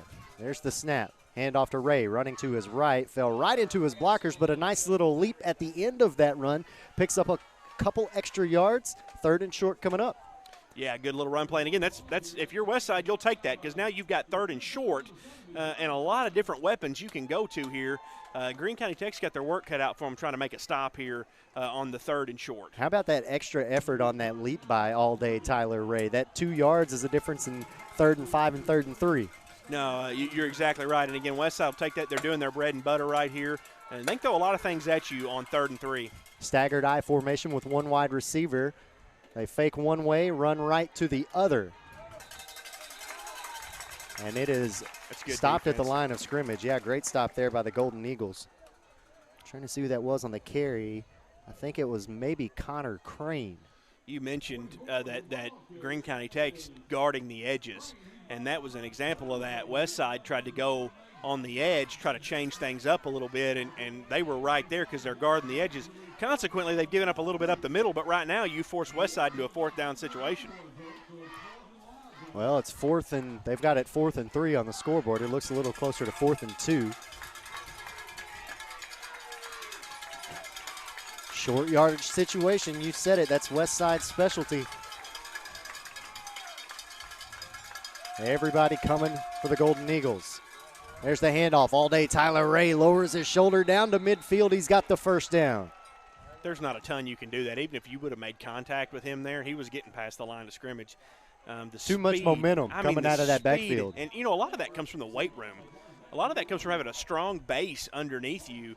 When you can get your legs churning and that acceleration, there's one thing to be fast. It's another thing to be able to accelerate.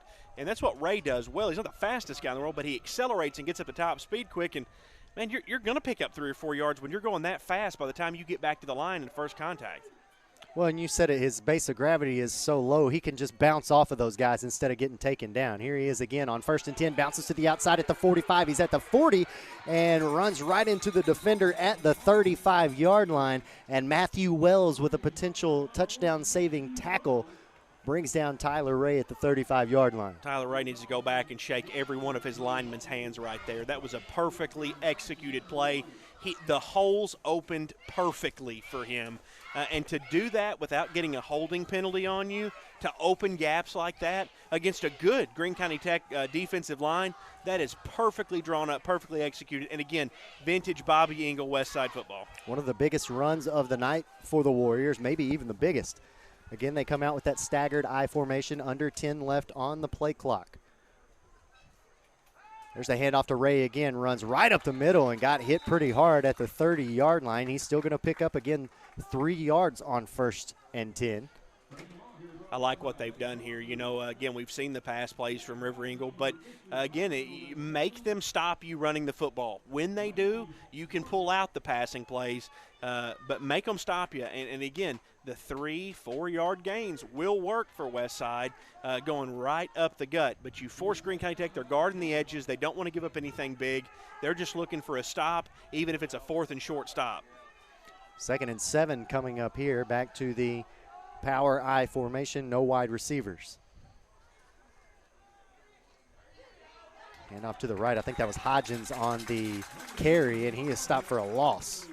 Good wrap-up tackle there. Guy held Excuse me, Hedger on the carry. I apologize. I like that tackle by Hedger there. He stays at home, keeps his feet underneath him. Perfect positioning. Trust what the guy next to him's doing and makes a great form tackle, get him to the ground.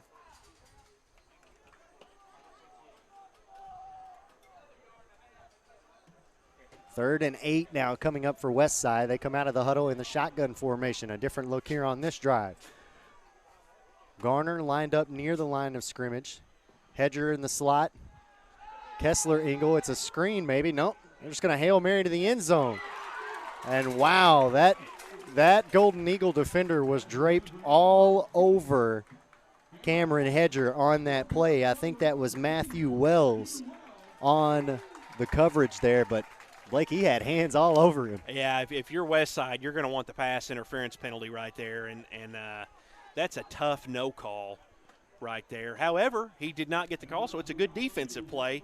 Well, to Wells' credit, he did turn. I mean, he turned around and found the football. He played the football, which is probably how he doesn't get called for a PI. I agree right with that. Yeah. I agree with that. That's a good point you made there, because, again, if you're playing the football, they'll let you get away with a lot more than if you're face guarding. Yep. Yeah, he did make a great effort to get his body turned and try to find it. Now Westside going to go for it on 4th and 8. And a flag comes out of the field, or a flag comes out on the field from the secondary is what I was trying to get to. That's a delay of game. Well, Westside has been letting the play clock tick down. It gets usually under 10 before they snap it, and that's something we saw even all the way back to last year. So that's just their tempo of play, but we also saw them struggle with that at times last year. Yeah, you're right. They do that, and when you're letting that clock run down, there's so little room for error. And Coach Engel not wanting to burn a timeout this early on, especially down in this game in the third quarter. 4th and long, going for it. Engel steps up in the pocket. Now he's just going to tuck it and run with it. Got to get to the 25-yard line. He's there for the first. Bounces out of bounds at the 20-yard line, and Westside is in the red zone. River Engel takes his eraser to that penalty and promptly corrects the issue. Unbelievable. I'm telling you, that was an amazing run right there by Engel. Great presence of mind to know he needed to pull it down, and then the field vision to see his lanes where he needed to run. And the Eagles did have a guy looking at him. River went by him. 1st and 10 now from the 19-yard line. Clock stopped at 5:04. Power I formation. They hand off to Tyler Ray, who was playing the up-back position that time. That's all you need, though, still. But, again, I mean, Eagles do what they need to do on defense, but that up the gut by Westside is no joke. 13th play of this drive coming up. The Warriors have had it for going on 7 minutes here in the third quarter. If that isn't Westside, I don't know what is. Now, the Eagles gave them a taste of their own medicine in the second quarter, but, again, what you do is you shorten the game, and you find a way to punch us into the end zone. You've gassed the defense. You've given your defensive guys who aren't two-way players a rest. You turn around and force a 3-and-out, and you've got the defense who's gassed back on their heels. Exactly. Here's Hedger on the handoff. Takes it inside the 15-yard line, picks up about 3, and we've got a 3rd and manageable coming up here for the Westside Warriors. You know, you could see this would be a decent time for a little play action look from River Engel here. You got a lot going on. We haven't seen him toss the ball. The run's been working, but you got a 3rd and a little longer than what you would like for your typical up-the-gut style. So the play action is a threat here, especially this close to the end zone. You could get to the end zone with a pass here. Well, they've got all day Tyler Ray lined up in the up-back position at fullback. It's Hedger in at the running back position. They give it to Tyler Ray. He's fighting for yardage, and he's not going to get – I don't think he got any. No, the Eagles knew better than that. They were sold out on that run play. Going to make them beat them over the top if that's what they chose to do. They sell out on it. It brings up a 4th down here. Probably going for it if you're Westside here. Down 2 scores almost to the end of the third quarter. Greene County Tech's proven to be able to eat the clock a little bit. Jared Garner coming back in the game. Connor Crane runs off. Garner bounces out wide. 10 seconds left on the play clock for Westside. 3 wide receivers lined up on the left. Looking to throw to the left. Firing to the end zone. Incomplete. Through the hands of the defender and in the general vicinity of no Westside Warriors. That's a turnover on downs. And Greene County Tech will take over on their own 14 with 2:46 left to play in the third quarter. Just a little failure to communicate right there. But, man, good stop for Greene County Tech. And now you are really sitting in a very good position.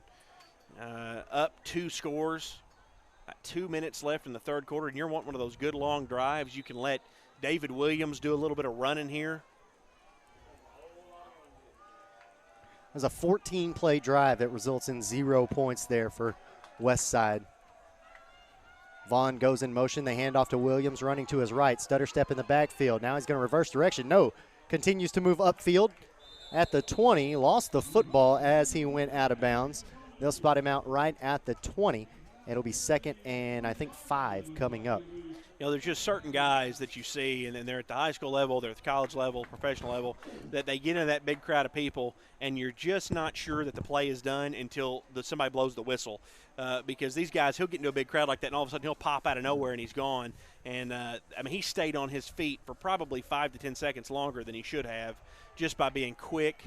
He sees the field a little different.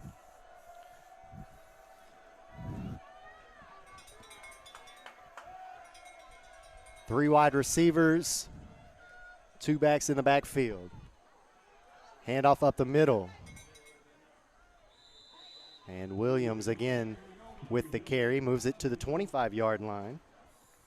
Good job by Williams to hold on to the football there. There was a Warrior that had a pretty good hook on his arm, and he was able to hang on to it. Well, you mentioned it just a minute ago. You talk about people or tailbacks getting in a crowd of people. You're not sure if the play is dead. I mean, going back to that run a minute ago on first down, he turned nothing into 5 yards on that play. So you mentioned it there. Continued to keep his feet churning, even though the defender had a hand on him. Picks up first down yardage. Now a little screen here to the near side. And diving down to the 30 is Storm Harris. And it'll be 2nd and, I believe, 5 coming up. Eagles have a nice playbook. They've got a lot of different options. You've obviously got that huge threat with Williams, but they've got some pre-designed pass plays, some quick slant routes, some little screens that are very dangerous, and guys that can catch the ball. You don't see drops on those short routes. They're well executed. So a lot of threats that can come from Greene County Tech's offense. Williams goes out to the slot position on the far side. They fake the screen. Barber keeps it himself. Christian Barber down to the 37-yard line. Enough for another Greene County Tech first down. They've now got it on their own 37. Didn't see that one as well. It looked like maybe a little read there by Barber. It was, because you had Vaughn who went out for the little bubble screen here on the near sideline, and you saw him kind of look that way, give a little bit of a pump fake, but then decided to tuck it and run instead. That was a good call. Gets the yardage that they need, picks up that first down. And that's such a quick moving play. Good on Barber to make that decision so quickly. Here's Vaughn, who goes in motion. He takes the handoff, running to his left. He's at the 35 to 40, cuts to the middle of the field, 45-50, and makes his way down to the far side 46-yard line. A pickup of about 15 yards for Shad Vaughn. Always fun to watch play. Haven't seen him run the ball yet. First run opportunity for him in this game. We saw him make a great catch in the first half, but now we see what he can do with his legs. Well, one of those big runs set up, I think, back at the end of that second quarter. It might have even been one that set up the David Williams touchdown that was called back, but they actually faked that jet sweep to Vaughn and then went to Williams instead. So Vaughn kind of working as a decoy, but that time he gets the call. Here's Williams on the call on 1st and 10, and the Westside Warriors stop him for a gain of about a yard. Stopped him right in his tracks right there. Good defensive stop. That could take us into the fourth quarter. If I was Greene County Tech, that's exactly I would let it run down. And so that's what they will do. Yeah, down to 15. And they're going to go ahead and head to the sidelines. So kind of a quick third quarter in the books here at Greene County Tech. The Golden Eagles still lead this one now by a score of 13-0. They added 7 here in this quarter. A quick strike, 48 yards for David Williams to start the third quarter, and we are headed to the fourth. You're watching Westside Warrior football presented by Denver's Refrigeration here on Tubetown.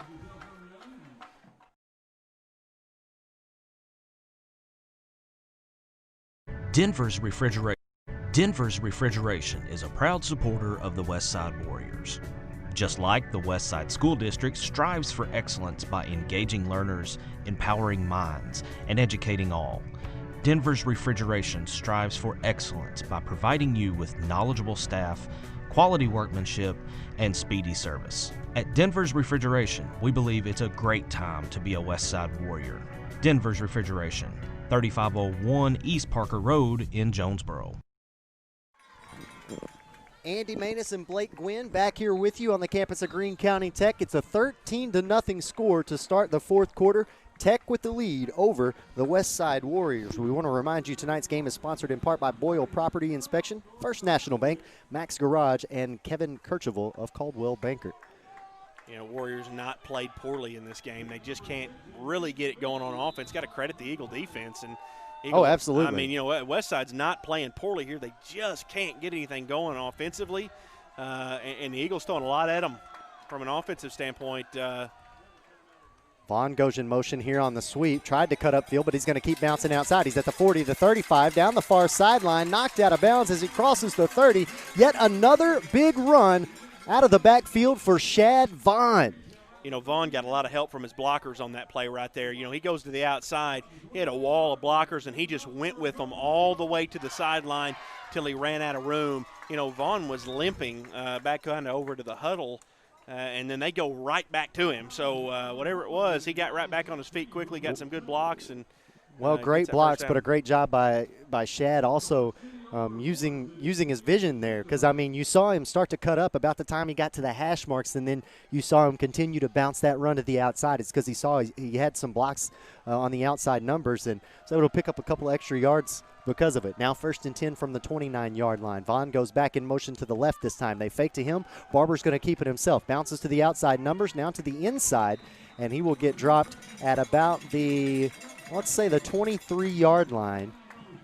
Good for a gain of about 7. A nice little first down scamper there for the quarterback, Christian Barber. I like to see Barber hold on to the football just a little better. He had that thing palmed in one hand when he was running, and all it would have taken was a Westside guy to just pop it out of his hand. It was a good run, but he needs to tuck that thing a little better once he decides it's real easy because you're looking for a throw, but as soon as you pass that line of scrimmage, put that thing down because somebody will pop that out of your hand. 3 wide receivers here for Barber. He goes to Williams. Williams cutting back to the other side of the field is going to be drugged down from behind right about the 15-yard line. I think they're going to spot him at the 17, but it's another first down for Greene County Tech. I'll tell you, showing the Vaughn run, that jet sweep type play has opened up a lot of different opportunities for them because and they didn't show that threat really till the second half. Like you said, they faked it once in the first half, but now they've shown that. And, man, you've got that's what I was going to say. You want to talk about weapons, man. That is a 1-2 combo that's hard to fight against when you've got a tailback that has the speed of Williams where you can hand it off to him and let him take off, or you've got the speed of Vaughn coming out of that jet sweep. If they run an option, you're basically gambling on who they're going to give it to. Here they give it to Williams on 1st and 10. He's at the 15, trying to find the corner, but he never got to it. Pushed out of bounds after picking up about 3 yards. See, that's where that blocking on that play, that's the same play to the opposite direction almost, and you don't get the block that time because Westside collapsed a little better. Of course, you were to the short side of the field, but you know, that's so much of that depends on blocking because, you know, that's not a speed play. Williams is not looking to run as fast as he can go. You almost check up a little bit on that play, see how it develops, and that time there was just nowhere for him to go. 11th play of this drive coming up here for Greene County Tech. 3 wide receivers on the far side. Barber takes the snap, looking to throw to the far side. Little screen out to Velcro Vaughn. He's going to take it 5 into the end zone for a touchdown, but a flag is out at about the 12 or 13-yard line. And normally on a bubble screen, that's going to come back for holding. Yep, almost every single time. So tough not to hold. You've got such a tough assignment right there, blocking in the open field. Well drawn up, pretty well executed, made a minor mistake. And there is your holding penalty.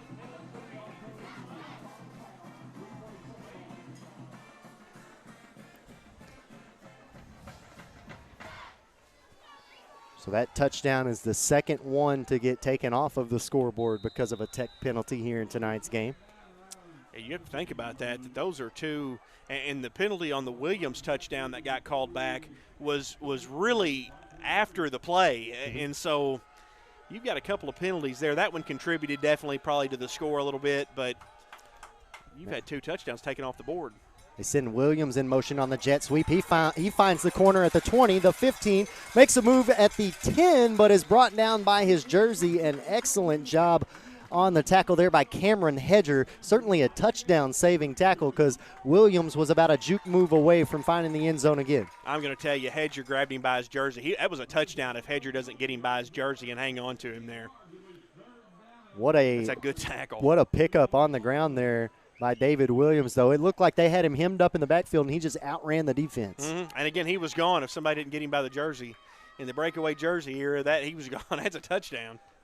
3rd and 1 now coming up from the 9-yard line. Shad Vaughn goes way out wide. Nobody on him up top either. They're going to run to the right. Another flag comes out of the backfield. They've got the first down yardage, but I think Josh Condre's run is going to be coming back for holding yet again. Brad Davidson had a good view of that one. He was looking right there, nobody in between him, and you can't get away with that hold in that plane of view. Well, Shad Vaughn was at the top of his screen with not a defender on him, with his hands in the air saying, hey, I'm open. That's one of them where you're standing there jumping, waving around to everybody. Trying to get the quarterback's attention like, hey, you. There's nobody over here, buddy.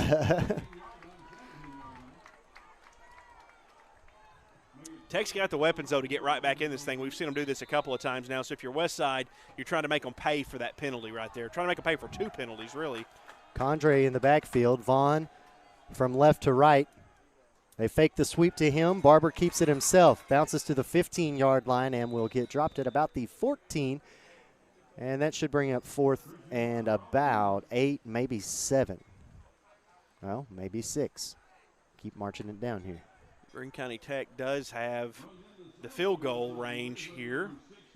However, 2-score game, you could make it a 3-score game. That's what they're going to try to do, it would appear. That's a good call there. Rushing on Reese Middleton, the junior kicker. We've already seen him make one tonight. He has made his extra point as well, but that one field goal that he did make got taken off of the scoreboard. So that's, more points they've had taken off here in this game. Forgot all about that field goal. We talked about the 2 touchdowns getting taken off for penalties. High snap, had to go up to get it, still got it put down, and the kicker will miss it wide left. Well, it's crazy how it looks like it goes through the uprights up here. It's hard to tell from up here. You always have to wait on the referee's signal, but that one will hook to the left, and with 8:23, the Westside Warriors will get it back, still trailing by 13. Yeah, that Westside needed that to be missed right there. You did not want to go 3 scores down with 8 minutes left in the 4th quarter. So now Westside's going to have to move the football here. Again, they've not played poorly. They just haven't been able to get a lot going on offense. The problem you have now is you can't take one of those methodical drives like you like. You're going to have to run it down a little bit. And, again, they play methodically. They've got it. We've seen them do it. We've seen them make these things interesting here. But 8 minutes left. They do want to go ahead and without hesitation, get them a score here. Yeah, you go back to that last drive. I think it was some 12, 13 plays, but they marched it nearly the length of the field. They took it from their own 24 down inside the red zone. So we know that, they're starting to get the wheels rolling a little bit here tonight, but still have not been able to strike pay dirt. They do come out in the I formation. 1 second left on the play clock. They snap the ball.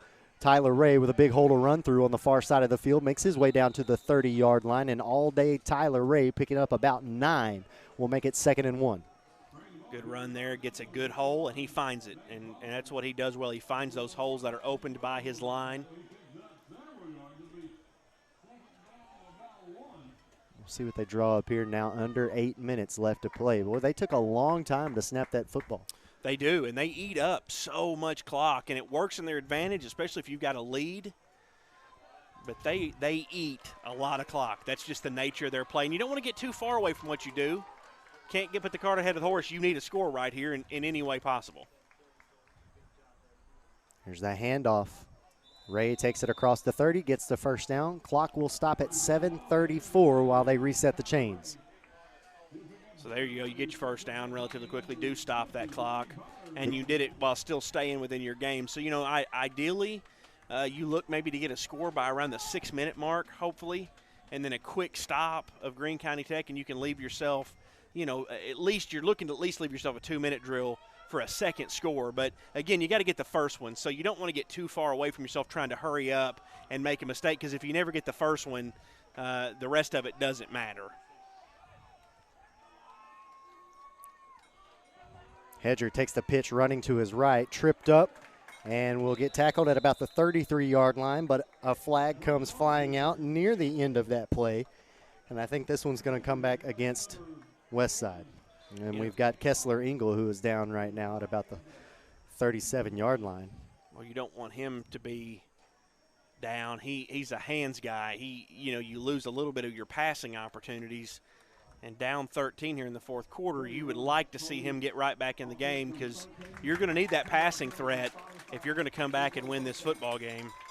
And he got up and trotted off the field at a pretty good pace, so might have just got rolled up on there at the end of that play. He's over there getting some water right now. Seems to be all right. And ideally, this is a passing area right here, so give a lot of credit to the Eagles D on that last play, though. They've been taking away the outside run. All the yardage gained has been pretty well between the tackles for Westside so far, and that shut them down some. No big plays from like Tyler Ray on the outside. Well, and you said it, they're guarding the outside. They're going to give them those runs up the middle, but that's the only thing they're giving them tonight, is they give one right here to Tyler Ray. Picks up about 4 yards on 1st and 20, so 2nd and about 16 coming up. And we are down to about that 6-minute mark, about 20 seconds away, 6:20 to play in the fourth. What I'm saying, ideally, you would have liked to have been trying for the end zone at this point, and you're in the Eagle territory, and you give them the football back at any point with 4 minutes left, they can eat some clock on you. They do have all their timeouts left, so still some time on the clock. Ideally, you'd like to get Kessler Engel back here and open up some passing options for you, though. Yeah, Montana Neely, the wide receiver in the game right now. Tyler Ray trying to bounce this one to the outside, but he can't quite get away from the Greene County Tech defender.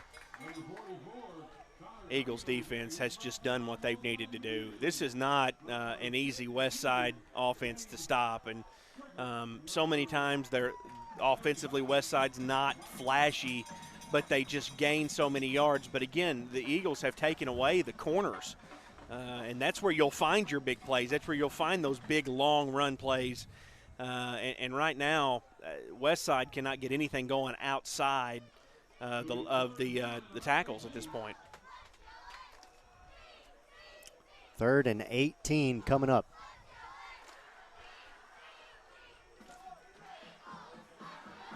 Engel, no time left on the play clock, and Westside has to burn a timeout. So they take their first timeout of the second half, 5:08 remaining. They trail by 13. We're going to step aside for a quick break. Along with them, you're watching Westside Warrior football presented by Denver's Refrigeration here on Tubetown. At First National Bank, we always talk about our you first mentality, but in times like this, we've recognized that spirit in others. We'd like to thank all of our frontline workers who've kept our country up and running during this coronavirus pandemic. Medical professionals, grocery store workers, truck drivers, you name it, all putting their safety on the line. Thank you for putting us first. And always know First National Bank will return the favor by putting you first, always.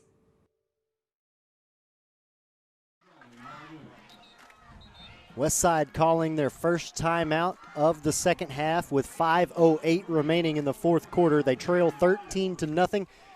3rd and 18 coming up from the Warriors from their own 26-yard line. Blake, they come out of the huddle in the shotgun formation. 3 wide receivers bunched up on the far side. Now, if you're going to dial a number, now's the time to do it. Tyler Ray, the tailback in the backfield. Engel looking to throw. Screen. River Engel catches it. Makes a move at the 25-yard line. Breaks free. Still on his feet. And is only able to pick up about a yard after all that great job by the Tech defense bottling him up over there. That was a screen, but there really wasn't anybody to screen for him. So he kind of out there on his own. But again, watch how the Eagle defense just moves in unison over to where the ball is. They don't fall for the play fakes, and they move. And we were seeing them fall for some of that early in the game. And you've seen them grow as this has gone on, and now Westside's going to have to punt, hope for a turnover or just a really quick 3-and-out. 3-and-out could still give you some time here. Shad Vaughn back deep to return for the Tech Golden Eagles. And we've got 55 minutes remaining on the score clock, it looks like, according to our clock operator here. Now it's corrected. 5:57 left to play here in the game. Well, be careful kicking. Excuse me, Shad 4:57. Be really careful kicking to Shad Vaughn. Well, we've seen him. I'll take it to the house. Yeah, we've seen him use his wheels already tonight. A couple of good runs, had a touchdown called back as well. They get the punt away cleanly. Great punt. Vaughn's going to let it bounce. That's what you wanted right there. That's a good punt. Yeah, down to the 30-yard line, and that's where the Golden Eagles will come back out with 4:36 left to play in the ballgame. They still have all 3 of their timeouts, and Westside only got 2 of theirs. That's what you were looking for out of your punt, though. It was high enough. It didn't give Vaughn a chance to catch it. What you didn't want was one of those line drives right to him.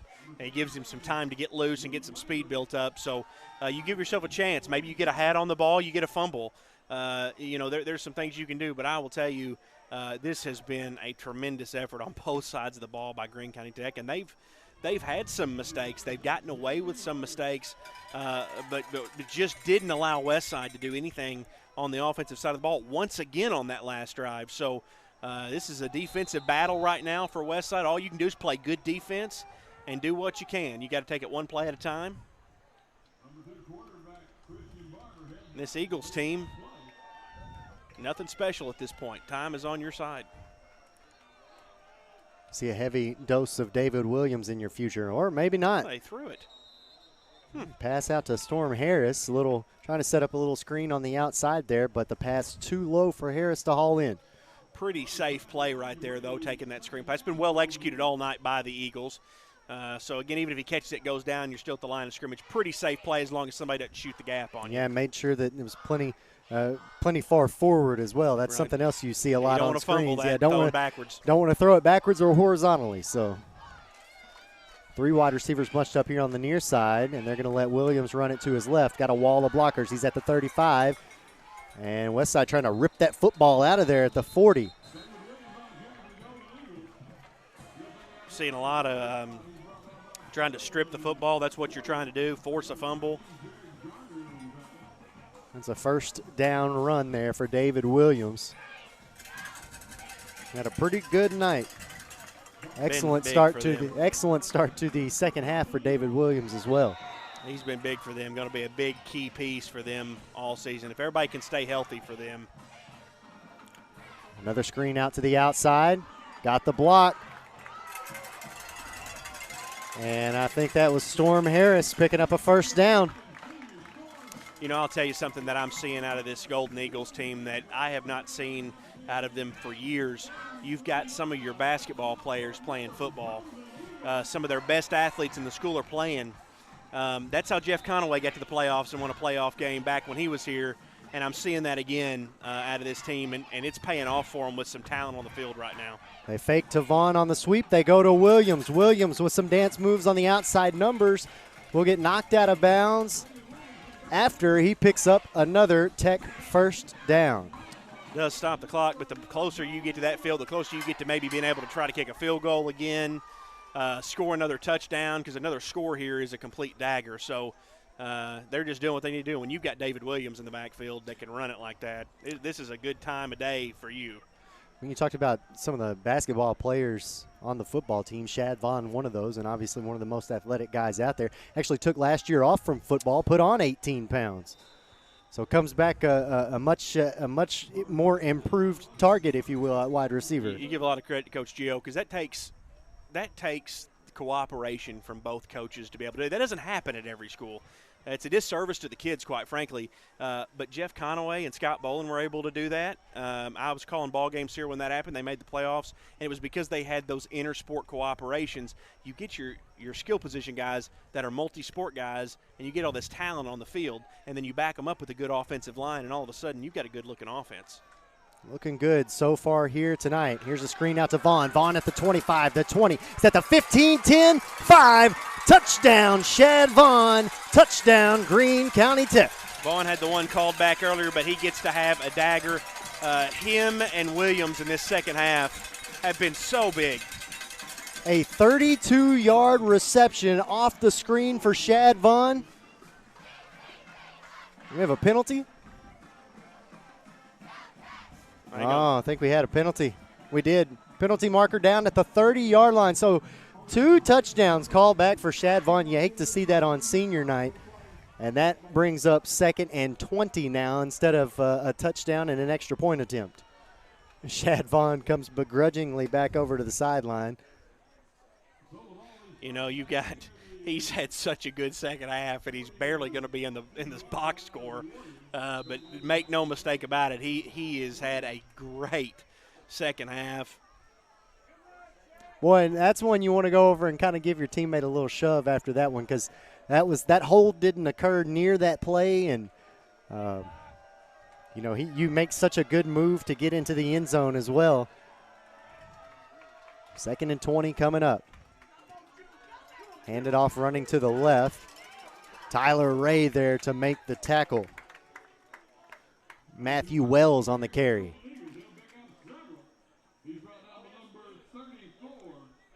Third and about 15. You know, that did give Westside a ray of light here, because that was a complete dagger. If that score counts, the game is over at that point. So they could force a couple more downs here and get you a quick score and try for an onside kick. You got time, but you certainly can't allow a first down right here. Yeah, got to stop the Tech offense here. 3rd and 16 from the Westside 38. Barber looking to throw. Steps up in the pocket. Fires one over the middle. It's caught at the 30. Now the 25 down to the 20, but it's a first down play for Greene County Tech, converting on 3rd and 16. You know, give a lot of credit to Barber right there. He almost lost the football. He had to regather the football, makes the pass. It was a good catch, too. Threw it kind of high. Guy jumps up, puts himself in harm's way, makes a good catch. Defender goes by him and then gets some yards after the catch. I think that's Payne Greer on the reception there. Good catch. There's a handoff to Williams. Goes up the middle. Good for about a yard. 2nd and 9 coming up.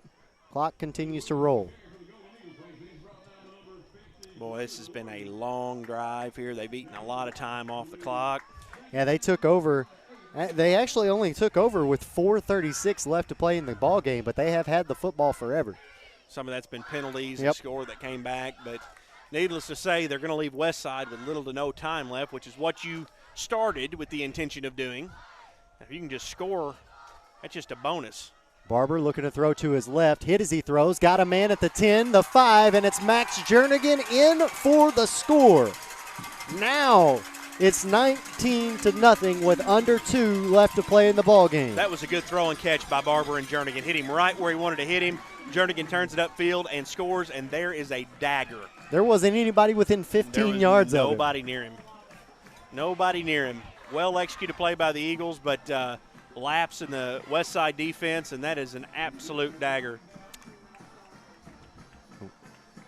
And so we can see a little bit of what is being broadcast, but it's on a little bit of a delay, and I just happened to look down and catch the end of that catch once again, and there was nobody within 15 yards of Max Jernigan, and I don't know if it was busted coverage. It looked like maybe one of the Westside defenders had fallen down. I'm not sure, but either way, that's an easy 6 points for Tech. It could have been a zone coverage. He just didn't see him, and he went the wrong way. It left him wide open in the middle. Extra point attempt is on the way, and that one will go through. Now 20-0 the score, 1:56 left to play in the ball game. We're back with more of the fourth quarter. After this, you're watching Westside Warrior football presented by Denver's Refrigeration on Tubetown. Home is probably one of the most expensive purchases you will ever make. Don't let anyone talk you into skimping on the home inspection. Certified Master Inspector Scott Boyle of Boyle Property Inspections, LLC, performs the best residential and commercial inspections. When it comes to hiring an inspector, why not hire the best of the best? Hire Scott Boyle, a certified master inspector, the right inspector, right away.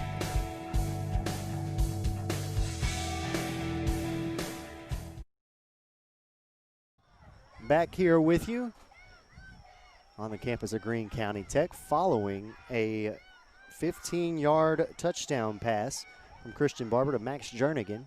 Make it 20-0. And I'll tell you, this Greene County Tech team is going to win some games.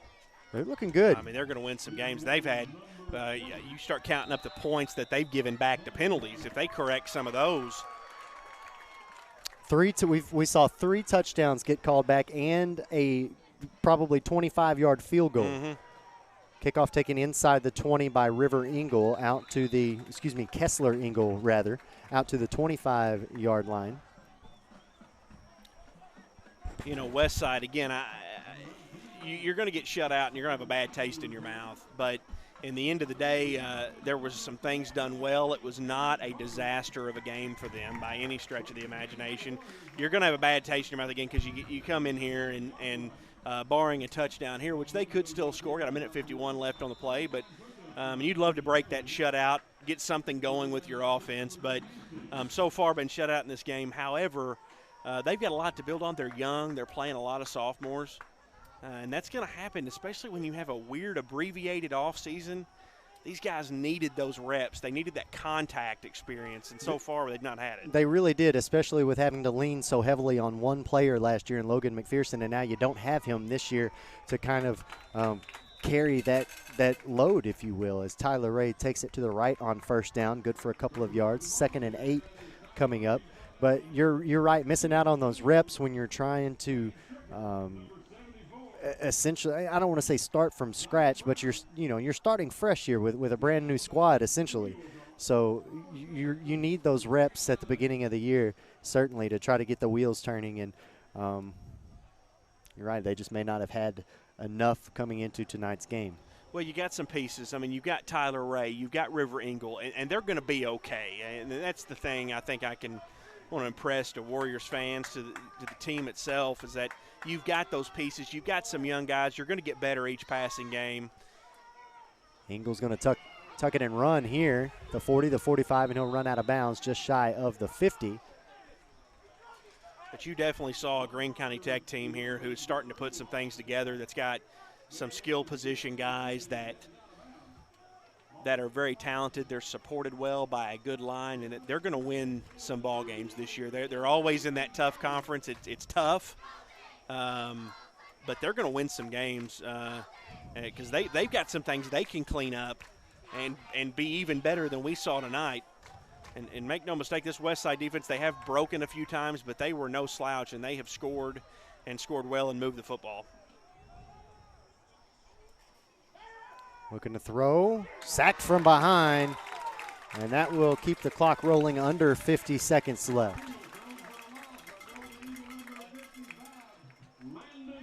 Well, and you go back to last year, you think about the year that Westside had. I mean, they pulled out a close one against Greene County Tech, 18-15, but you lose Logan McPherson. River Ingle gets a little banged up in that game, and then they go on and they get blown out by Hoxie. They get blown out by Hoxie. That was a rough game, yes. But then rebounded. Yep, rebounded. And then, again, we talked about them in close games, had several close games in a row, and they were able to pull all of those out.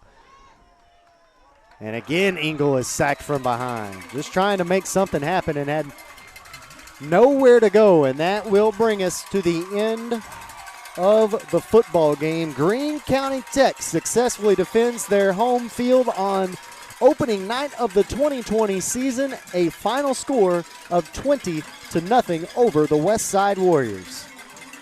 What a competitive game between the Golden Eagles and the Warriors, but tonight it's the Greene County Tech Golden Eagles who are the better men. Absolutely. Great game by Greene County Tech. Again, we saw them come out and have such a dynamic offense.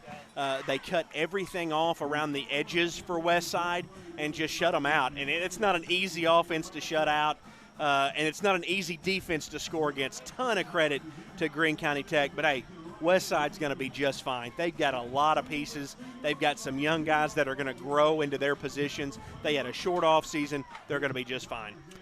The Westside Warriors are going to hit the road for their game next week. They're going to be at Brooklyn, so back-to-back road games to open the season for Westside. And looking at that game last year with Brooklyn, that's one of those close ones that they had on their schedule. The facts are Westside is going to have a target on their back this year. With the way that they played last year, everybody is going to be gunning for them, especially in conference this year. And you win the conference, you're going to have that. and they're going to have it. They've got some young guys, and that will, again, take its toll, especially with the strange offseason. But I see this team growing. I see this team getting better. You mentioned they took some lumps last year and just picked right back up and went on. They're well coached. They're going to be just fine. And I'm going to tell you something, though. Looking forward to watching this Eagles team going forward. I mean, absolutely, they got a dynamic that's your alma offense. mater. They got a dynamic offense. They seem to be putting it together some, and we'll see if Greene County Tech can have a Westside-esque season going forward. But trust me, these Warriors, this is a rough opening night for them, but they're going to be just fine. Couple of back-to-back road games coming up for Greene County Tech as well. They're going to hit the road next week to face Valonia, and then they'll travel down to Harrisburg to face the Hornets. As I mentioned, Westside going to be taking on the Brooklyn Bearcats next week. Guess what? You can find that right here on Tubetown next Friday night. So we'll see you back here next Friday night for more Westside Warrior football. For Blake Gwynn, I'm Andy Manus saying so long from Greene County Tech. You've been watching Westside Warrior football presented by Denver's Refrigeration.